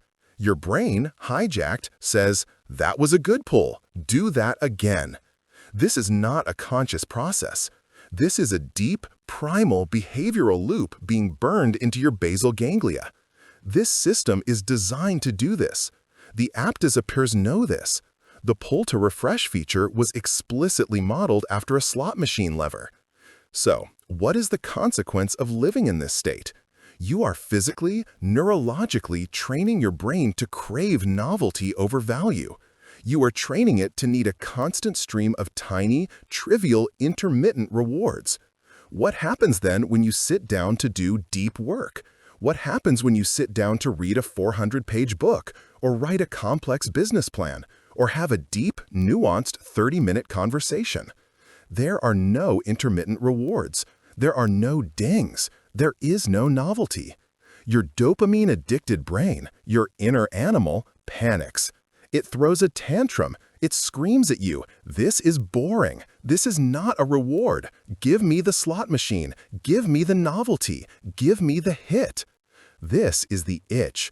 This is the anxiety you feel when you try to focus. It is the physical craving of a system that has been hijacked. You cannot outwill this. You cannot try harder. You must starve this system. You must rebuild your mind from the ground up. You must apply the Spartan code, minimalism. The Spartan tool, attentional armor. A Spartan was an essentialist. He carried nothing that was not vital for his mission. His spear, his shield, his cloak. That was it. No baggage, no junk. You must apply this ruthless essentialism to your mind. Your attention is your life's mission. You must treat it as a sacred, finite resource. Your mind is a fortress, and right now, its gates are wide open. The notifications, the dings, the quick checks, these are the arrows of distraction being fired over your walls 24 hours a day. It is time to build your attentional armor. This is not a digital detox for a weekend. This is a permanent Spartan lifestyle. It is a 3-part system. 1. Re-engineer your battlefield. Control your environment. A Spartan never fights on the enemy's terms. You must change your environment so that you are in control, not the slot machine. Go dark. Today, not tomorrow. You will go into your phone settings and you will turn off all notifications, every single one. No banners, no red bubbles, no sounds, no vibrations. This is non-negotiable. Your phone is now a tool that you choose to use. It is no longer a master that summons you. You have just cut the alarm bell on the slot machine. Establish sanctions. You will designate sacred spaces where the enemy, your phone, is never allowed to enter. The primary sanction, your bedroom. Your bedroom is for sleep and recovery. It is not for scrolling. You will buy a $10 alarm clock. Your phone will charge at night in another room. The second sanction, the dinner table. When you eat, you eat. You are present. Post a sentry. You are not an on-call servant. You will stop checking your email and messages every 5 minutes. You will post a sentry. You will check on a schedule 3 times a day, 9 a.m., 12 p.m., and 4 p.m. The rest of the time, the app is closed. You are off the wall. The arrows can thud against the gate, but you will not open it. 2. Train your focus muscle, the attentional workout. Your focus is a muscle. It has atrophied from disuse. We must now rebuild it, 1 rep at a time. The Spartan 50. This is your new workout. You will use a simple timer. You will set it for 50, 50. The mission. You will select one and only one hard, important task. E.g., write the proposal, read Chapter 4, analyze the data. The rules. For these 50 minutes, you do only that task. No phone, no email, no other browser tabs. The real work. 5 minutes in, your brain will scream. You will feel the itch, the craving. Your hand will move toward your phone. This is the rep. This is the moment of a goge. You will see the itch, you will observe the craving. You will name it. That is the dopamine withdrawal. And you will not scratch it. You will calmly return your hand to the keyboard. You have just won. You have just told your brain who is master. The reward. When the 50-minute bell rings, you get a 10-minute conscious break. Stand up, walk, get water. Then you go for rep 2. Do not be fragile. This will be agonizing at first. You may only be able to do 20 minutes. Fine, start there. But do the work. You are physically rewiring your brain to find satisfaction in deep completion, not just shallow novelty. 3. The laconic information diet. Control your fuel. A Spartan's body is built by clean, essential fuel. Your mind is also built by what you feed it, and you have been feeding it junk. Stop consuming, start learning. Go on a ruthless unfollowing spree. Ask of every account, every subscription, every newsletter, does this directly contribute to my mission? If the answer is no, you cut it. Most of what you call staying informed is actually staying inflamed. It's outrage bait, celebrity gossip, and trivial voice, all engineered to trigger your limbic system and steal your focus. Embrace single tasking. The myth of multitasking is a lie. The brain cannot do it.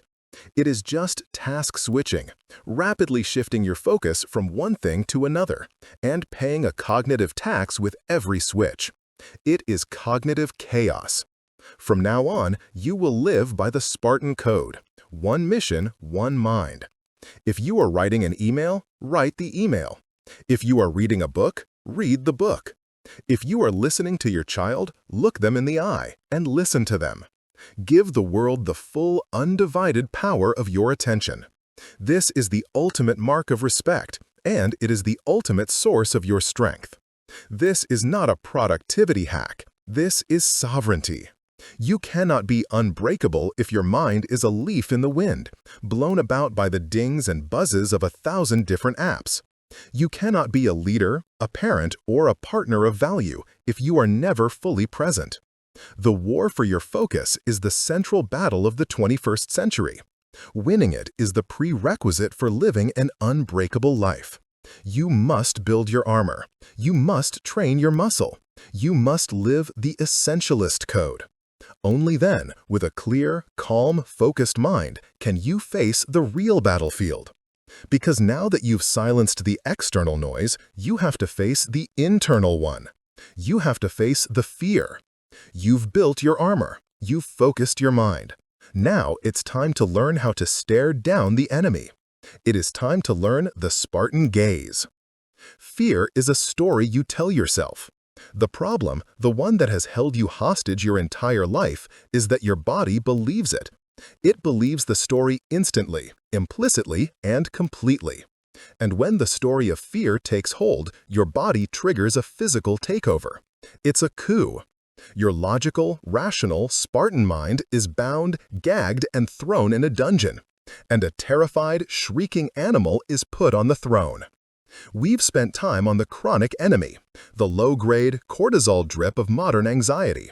But now we must face the acute enemy. We must face the terror. This is the "oh God" moment.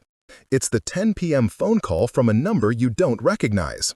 It's the moment your boss's door slams and they summon you to an urgent, unscheduled meeting. It's the lurch in your stomach when the person you're speaking to says, "We need to talk." It's the physical jolt of a car swerving into your lane. In these moments, all your unbreakable training vanishes. Your breath seizes in your chest. Your palms go cold and wet. Your stomach drops like a stone. Your vision narrows. This is not a mindset. This is a physical possession. And it is the most powerful, most primitive, and most fragile state you can be in. You cannot think your way out of this. You cannot use logic to stop this. Why? Because by the time your logical mind even knows what's happening, the animal has already taken over. To defeat this, you must understand the coup. You have to understand at a neurological level why your body betrays you. The century and the king. We need to talk about your amygdala. You have heard this word before.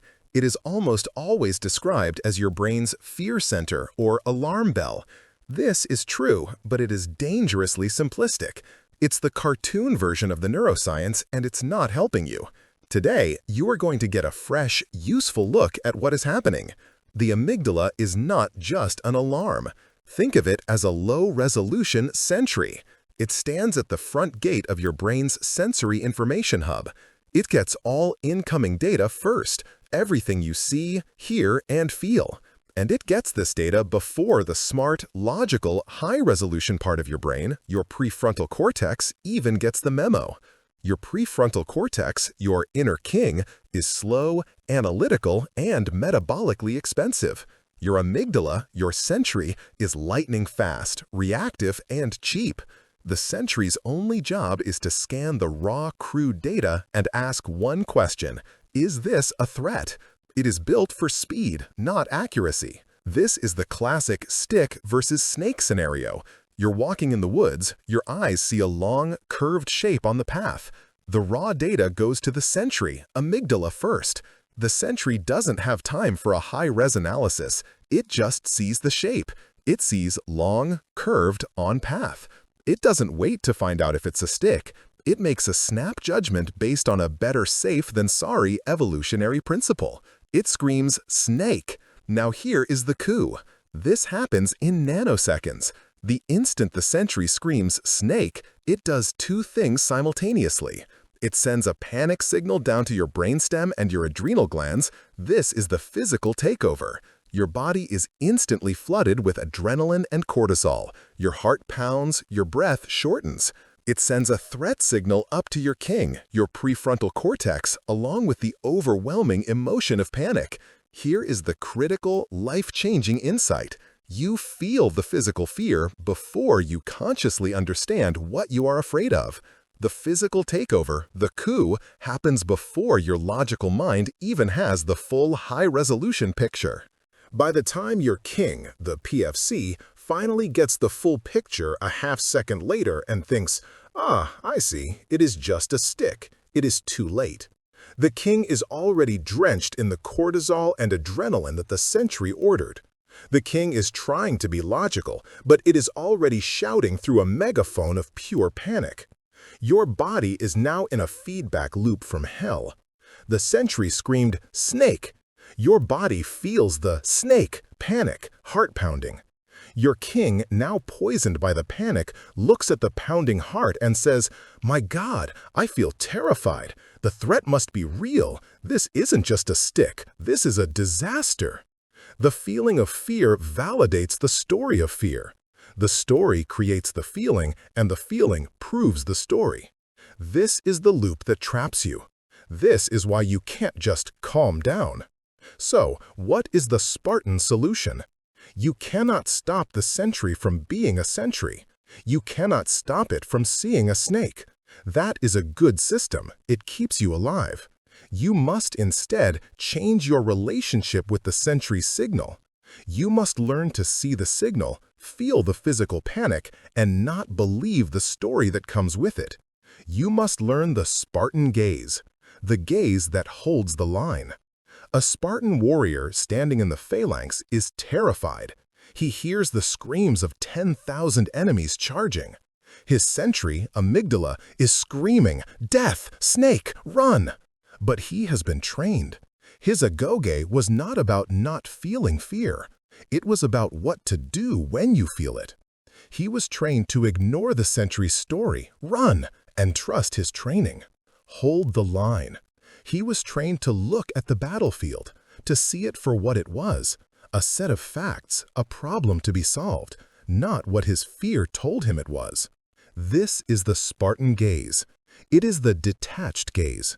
It is the mental discipline to create a pause between the sentry signal, the physical feeling of fear, and your reaction. It is the act of detaching yourself from the story of fear and observing the sensations of fear. This is your new agoge. This is your new training. It is a 3-step drill. You will practice it every time you feel the panic rise. Your 3-step drill, mastering the coup scenario. You are about to give a big presentation. You are standing backstage or just waiting for your name to be called on the video conference. The real fear hits. Your sentry is screaming, "Snake! They will laugh at you! You will be humiliated!" Your heart is a drum. You want to run. Here is the drill. Step 1. The acknowledgement, the gaze. Do not fight the feeling. Do not say, "Don't be scared. Don't be nervous." That is useless. That is the king trying to argue with the sentry, and the sentry is much, much louder. Instead, you gaze at the feeling. You detach and observe it, like a scientist. You say to yourself, internally, "Ah, there it is. My heart is pounding. My palms are sweating. My breathing is shallow. The sentry has just screamed, 'Snake!' How fascinating." Do you see what you just did? You have not stopped the feeling, but you have stopped being the victim of it. You have separated you, the observer, the king, the Spartan, from it, the physical sensation. You have created the pause. You have just put one foot on the brake. Step 2. The physical recalibration, the Spartan breath. The sentry's panic signal is physical. Your response must also be physical. Your brain is panicking because your body is screaming, "We are in danger." You must now use your body to send a new signal back to your brain. You must manually tell the sentry, "All clear, false alarm." You cannot control your heart rate, you cannot control your adrenal glands, but you can control your diaphragm. You will now use the Spartan breath. This is the tool of warriors and special forces. It is the box breath. You are commanding your body back into a state of calm. Inhale slowly for a count of 4. Hold that breath for a count of 4. Exhale slowly for a count of 4. Hold the empty breath for a count of 4. Do this 3 to 5 times. The science. This is not a woo-woo meditation trick. This is a biological override. This slow, controlled breathing physically stimulates your vagus nerve. This is the master nerve of your parasympathetic nervous system, your rest and digest system. You are manually flipping the switch. You are forcing your nervous system out of fight or flight and into calm and control. You are, quite literally, dousing the panic fire. Step 3. The laconic reappraisal, the mission. You have created the pause. You have calmed the physical storm. Now your king, the prefrontal cortex, is back on the throne. The cortisol has receded. It can think clearly. Now you use the tool from Chapter 5. You look at the sentry's story and you reappraise it with Spartan logic. The sentry's story, the fear. They will laugh at me. I will fail. This is a disaster. My life is in danger. The Spartan gaze, the facts. I am in an office. I am not in a jungle. The snakes are my colleagues. They are holding coffee cups, not spears. My life is not in danger. My ego is. The laconic mission. The action. The story is humiliation. The feeling is fear. My mission is to deliver the information on slide 1. My mission is to speak clearly and share my findings. I will focus only on the mission, not the noise of the fear. You have just completed the drill. Acknowledge the feeling. Command the body. Reappraise the mission. Courage is not the absence of fear. This is the pinnacle of the Spartan mindset. A fragile person believes they must eliminate fear before they can act. This is impossible. They will never act. A fragile person is a slave to the sentry signal. When it screams snake, they run. An unbreakable person is not fearless. An unbreakable person is courageous. Courage is not the absence of fear. Courage is disciplined action in the presence of fear. You have not eliminated the fear. The sentry still screamed. The adrenaline is still in your system. But you have changed. You have met the physical coup. You have held the line. You have created the pause. You have calmed your own body. And you have refocused on the mission. And that adrenaline, that fear energy that was about to fuel panic, it is now fueling you. It is no longer terror. It is focus. It is energy. It is power. You have tamed the animal. You have harnessed the snake. You have faced the battle. You have taken the hit. You have held the line. You have done the work. This is strength. This is resilience. But the battle is only half the equation. The fight is where you spend your strength. The unbreakable part, the resilience, that isn't built in the fight. It's built after. You have been taught to hustle. You have been taught to grind. The Spartans, the greatest warriors on earth, would have called that suicidal. They would have called it weak. It's time to learn how to truly become unbreakable. It's time to honor the other half of the equation. It's time to talk about your shield. It's time to talk about recovery. You have been lied to. You've been sold a toxic, destructive, and deeply fragile bill of goods. It's called hustle culture. It's the rise and grind mentality. It's sleep when you're dead. It's the team no sleep badge of honor. It's the belief that the person who works 18 hours, who survives on caffeine and adrenaline, who sacrifices their health, their family, and their sanity for one more hour of work, is the strong one. The Spartans, the most feared and resilient warriors in human history, would have looked at this culture and called it what it is: stupid, fragile, and suicidal. A Spartan warrior who refused to sleep, who let his armor rust, who never maintained his shield, who ran his body into the ground before the battle, that man wouldn't be a hero. He would be a liability. He would be a traitor to the phalanx. He would be the first to break, and he would get everyone else killed. You have been worshiping a cult of self-destruction and calling it strength. You have been taught that strength is about endurance, that resilience is just your capacity to absorb damage. You think the goal is to be the person who can take the most hits without falling. This is a fundamental misunderstanding of what it means to be unbreakable. Resilience is not just about enduring damage. Resilience is about your capacity to recover from damage. The hustler grinds until they break.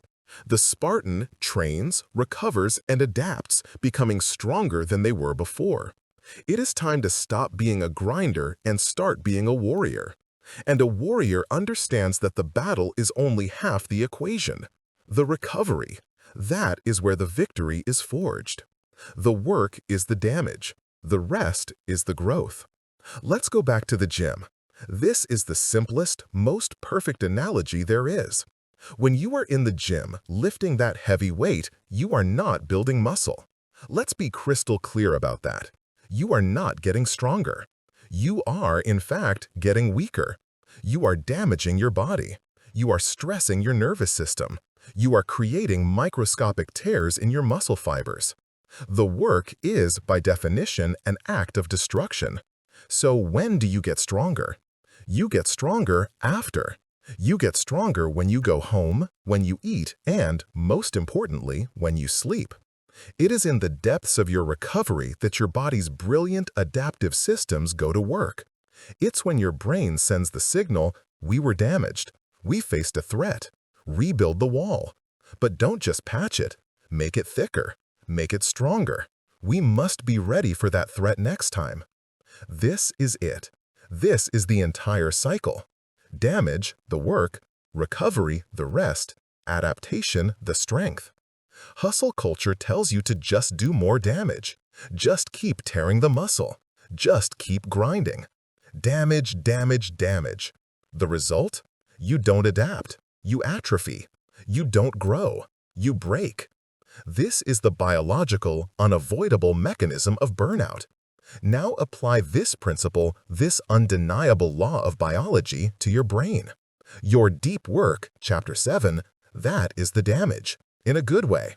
It is a workout. Your Spartan gaze, Chapter 8, facing down your fear, that is a workout. Your laconic reappraisal, Chapter 5, fighting your negativity bias, that is a workout. You are putting your brain, your prefrontal cortex, under immense stress. You are damaging old neural pathways and forcing new ones. And you have been trying to do this 18 hours a day. You have been damaging and never recovering. You are wondering why you are so emotionally volatile, why your focus is shot, why you feel so fragile. It's because you are cognitively overtrained. You are all damage and no growth. The brain's cleanup crew. What actually happens when you sleep? For most of human history, we thought of sleep as just time off. The body shut down. It was a passive state. Modern neuroscience has revealed the truth. Sleep is the most active and critical part of your day. While your conscious mind is offline, your brain's maintenance and recovery systems go into overdrive. The most important of these is the glymphatic system. You can think of this as your brain's nightly cleanup crew. All day long, while you are thinking, working, and stressing, your brain cells are producing metabolic junk. They are creating toxic byproducts. One of these, which you've probably heard of, is a protein called beta amyloid. In a healthy person, this junk is no big deal. But the glymphatic system, the cleanup crew, only runs when you are in a state of deep sleep. It is only in deep sleep that your brain cells actually shrink slightly, allowing your cerebrospinal fluid to flush through your brain tissue, collect all of that toxic metabolic junk, and dispose of it. What happens when you don't sleep? What happens when you hustle and get 5 hours of sleep instead of 8? The cleanup crew never gets to run. The beta amyloid, the toxic junk, stays in your brain. Imagine your office if the cleaning crew just stopped showing up. For one night, you'd manage. For a week, it would be disgusting. For a year, it would be a toxic, unusable biohazard. This is your brain on hustle culture. This is brain fog. This is why you can't think.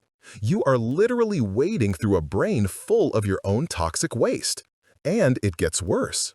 Your brain on no sleep is a drunk, terrified animal. The damage is not just the buildup of junk. It's the destruction of your Spartan tools. Remember the sentry and the king from Chapter 8? The amygdala, your emotional, reactive sentry, and the prefrontal cortex, your logical, calm king? Sleep is the only thing that keeps the king on the throne. Scientific studies using fMRI scans have shown us exactly what happens on just one night of bad sleep. Your sentry, amygdala, becomes hyperreactive. Without sleep, your amygdala becomes 60% more reactive to negative stimuli. 60%! Your negativity bias, Chapter 5, is put on steroids. Your sentry stops seeing snakes. It starts seeing dragons.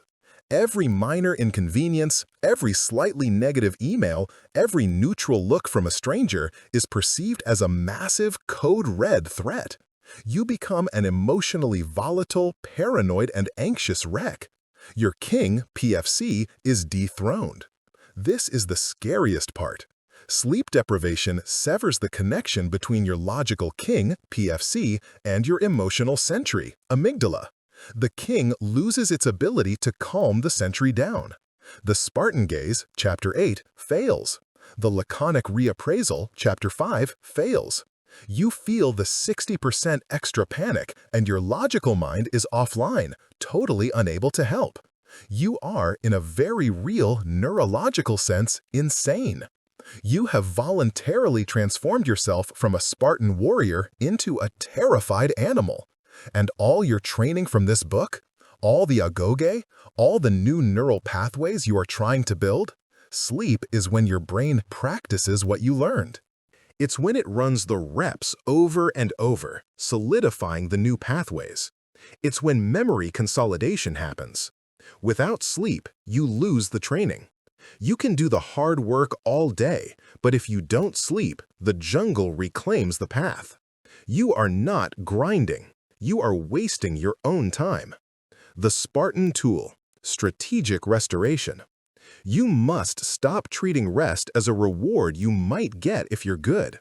You must stop treating it as laziness. You must stop treating it as time off. From this moment on, you will reframe recovery completely. Recovery is not the opposite of work. It is the partner to work. It is the most active and critical part of your training. Your unbreakable body and mind are your shield. The work is the battle, where your shield gets dented, scratched, and stressed. The recovery is the maintenance. It is you back at the barracks, polishing the shield, hammering out the dents, reinforcing the straps. You will now treat your restoration with the same discipline and ruthless non-negotiable code as you treat your work. Here is your 3-step restoration drill. 1. The sleep mandate, the non-negotiable mission. This is not a goal. This is a mandate. It is your primary mission, because no other mission can succeed without it. Reread Chapter 3. This is your shield of routine. Your evening routine is the single most important routine you will ever build. It is the guardian of your sleep. Set a fortress wall time. You will have a non-negotiable lights out time. Let's say it's 10 p.m. This is not a suggestion. At 10 p.m., the fortress gates are locked. Reread Chapter 7. The bedroom is your sanctum. This is the law. Your phone, that dopamine slot machine, that cortisol-injecting threat box, does not enter. You will buy a $10 alarm clock. Your bedroom is a fortress of recovery, and nothing else. Reframe the action. You are not going to bed. You are initiating the glymphatic flush. You are consolidating your neural pathways. You are recoupling your prefrontal cortex. You are actively repairing your shield. 2. The downshift protocol, the buffer zone. You cannot go from 100 miles per hour, the grind, to 0 miles per hour, sleep. Your nervous system doesn't work that way. A car that does that crashes. You need a buffer zone. Your evening routine is this downshift. For 1 hour before your fortress wall time, e.g. from 9 to 10 p.m., you are actively down-regulating. No fragile restoration. Collapsing on the couch and zombie scrolling your phone is not rest. That is junk rest. It is still flooding your brain with cortisol, outrage, news, and dopamine, novelty. It is revving the engine, not cooling it. Active restoration. You will choose a low-stimulus activity. 10 minutes of light stretching. 10 minutes of the Spartan breath, Chapter 8, to manually engage your rest and digest system. 20 minutes of reading a physical book, Chapter 7. A warm bath or shower. No screens. This is the protocol that prepares your body for deep, restorative sleep. This is the opposite of hustle. This is wisdom.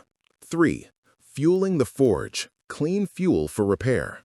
A Spartan does not build a shield from scrap metal. You cannot rebuild your body and brain on a diet of junk. Hustle culture runs on borrowed energy, caffeine, and sugar. These are not fuel, they are drugs. They mask your exhaustion. They create a debt that your body will collect with crippling interest, burnout, adrenal fatigue, collapse. A Spartan runs on clean fuel. Protein, the actual building blocks your body needs to repair the muscle tissue. Water, your brain is 75% water. The glymphatic flush cannot happen in a dehydrated brain. Nutrients, from real food, the tools and materials for the cleanup crew and the repair team. You must stop thinking of food as pleasure or comfort. It is fuel. It is the raw material for the mission of recovery. Stop wearing your exhaustion as a badge of honor. It is a mark of disgrace. It is a sign of stupid strategy. True strength is not how long you can grind. True strength is your ability to adapt. True strength is discipline. And the highest form of discipline is not forcing yourself to work one more hour. It is having the wisdom and control to stop, to shut it down, to repair your shield. You have done the work. You have faced the battle. Now you must have the courage to recover, so you can rise tomorrow stronger than you are today. You now have all the tools. You have the strategies for your mind, your body, your emotions, and your recovery. But tools are useless if they stay in the box. The final step is to stop using the tools and become the warrior. This is not a costume you wear. This is an identity you must forge. This is not a 10-day challenge. This is not a life hack you can try for a week. This is not a self-help program you can finish and check off a list.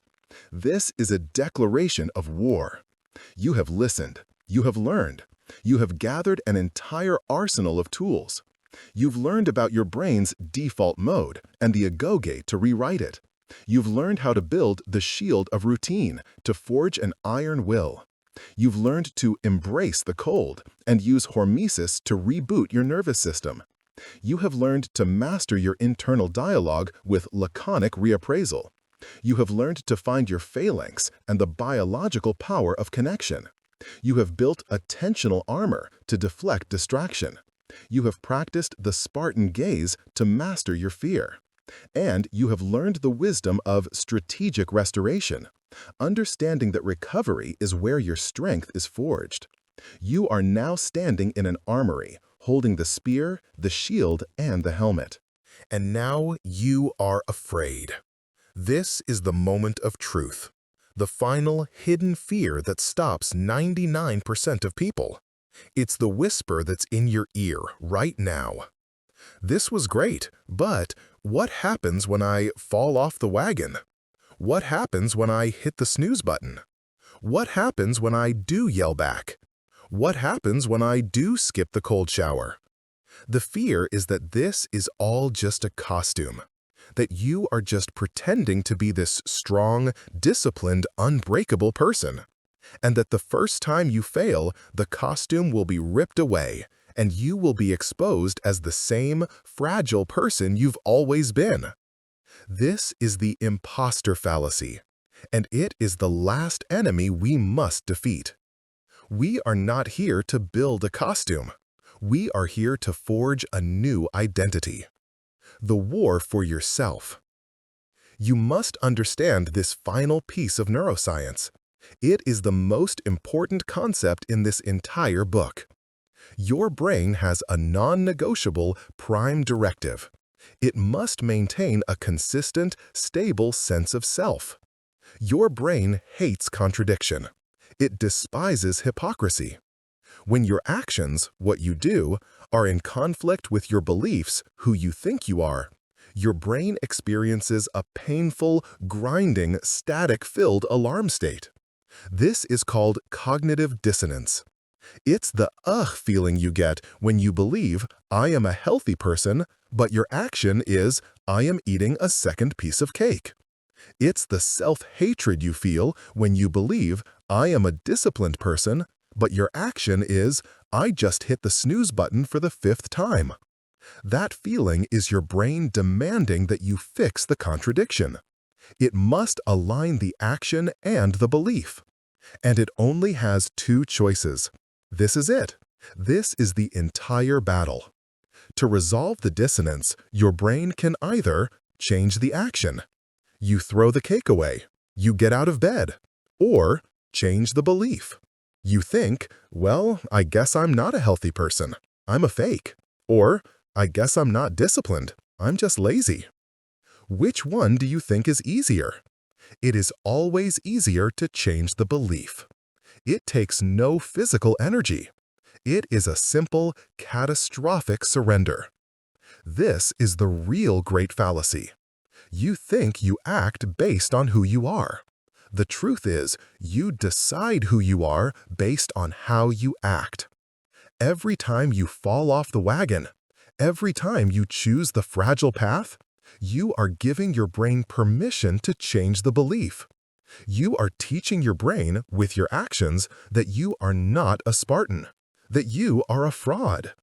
This is why trying is not enough. This is why motivation is a joke. We must stop leaving our identity up for grabs. It is time to learn the final and most important piece of the Spartan code. You are what you do. A man in ancient Sparta was not a Spartan because he felt like a Spartan. He was not a Spartan because he identified as one. He was not a t-shirt Spartan. He was a Spartan because he did what Spartans do. He woke at dawn. He trained with his brothers. He obeyed the laws. He polished his shield. He spoke laconically. He held his place in the line. His actions were his identity. His verbs defined his being. This is the secret. This is the key that unlocks everything. You have been trying your whole life to feel your way into acting. I'll go to the gym when I feel motivated. I'll be disciplined when I feel strong. The Spartan acts his way into being. He does not wait for the feeling. He creates the feeling as a byproduct of the action. He does not feel disciplined and then wake up. He wakes up, and in doing so, his brain says, aha, the action is discipline. Therefore, the belief must be, I am disciplined. Your identity is not your thoughts. It is not your intentions. It is not your feelings. Your identity is the sum total of your actions. You are not pretending to be a Spartan. You are building one. Remember neuroplasticity. Neurons that fire together wire together. We've talked about this for habits. Now, understand it for identity. Your self is not a fixed, concrete thing. Your self is a pattern. It is a superhighway of neural connections that you have built through repetition. Your old identity, the fragile one, is just a path you have walked 1,000,000 times. The path of, I hit snooze. The path of, I procrastinate. The path of, I panic. It is a deep, wide, easy road. The new identity, the Spartan, is a new path you are cutting through the jungle. The first time you choose the cold shower, it is an act of war against your old self. It is hard. The jungle is thick. The second time, it is an act of definition. The path is a little clearer. The 100th time, it is no longer a choice. It is not an act. It is who you are. It is what you do. The jungle has reclaimed the old fragile path, and the new path is now the superhighway. You are not faking it till you make it. You are building it till you become it. You are casting identity votes. Every single choice you make from the moment you wake up is a vote. It is a ballot you are casting for the person you want to be. The alarm goes off. Hit snooze? That's a vote for I am a person ruled by comfort. Feet hit the floor? That's a vote for I am a person of discipline. You feel the itch to check your phone? Chapter 7. You give in? That's a vote for my focus is weak and I am a slave to dopamine. You resist and return to your one task? That's a vote for I am the master of my own mind. You feel the panic of fear, Chapter 8. You believe the story and run? That's a vote for I am fragile. You acknowledge, breathe, and reappraise? That's a vote for I am courageous. One vote does not decide an election. One bad day does not make you a failure. But your identity is the outcome of the landslide. It is the sum of the votes you cast day after day after day. This is how you stop being an imposter. You outvote the old self. You prove to your own brain with an overwhelming pile of evidence that the new identity is the real one. You win the election for your self. The unbreakable response to failure. So let's go back to that one fear. What happens when I fail? You will fail.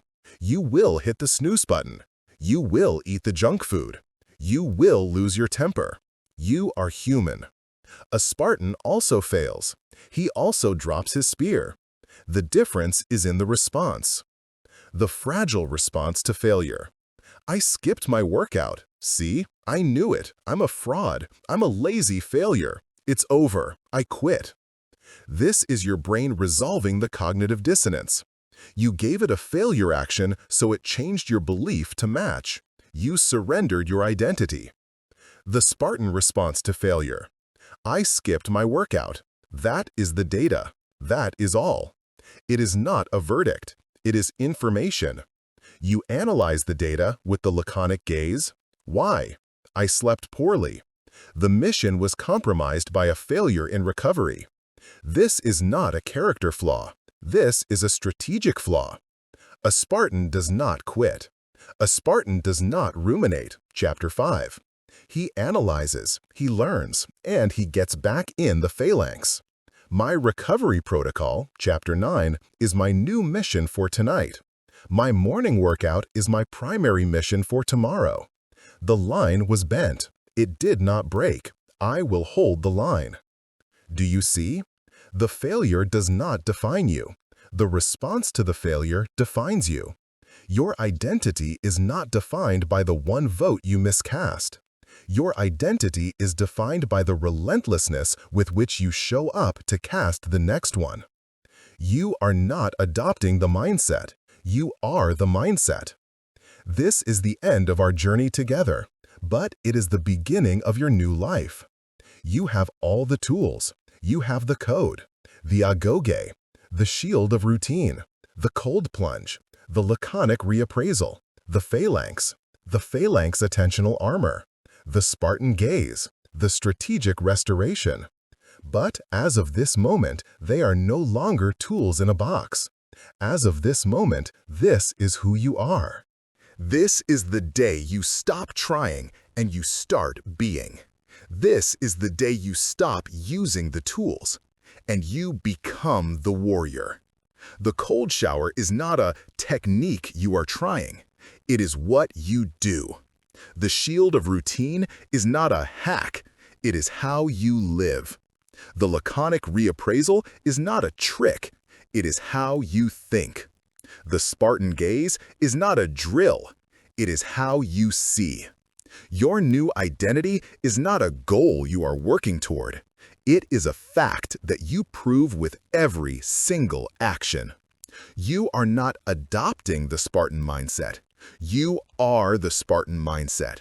You are not trying to be unbreakable. You are unbreakable. Now. The armory doors are open. The sun is rising. The phalanx is forming. Go. Hold the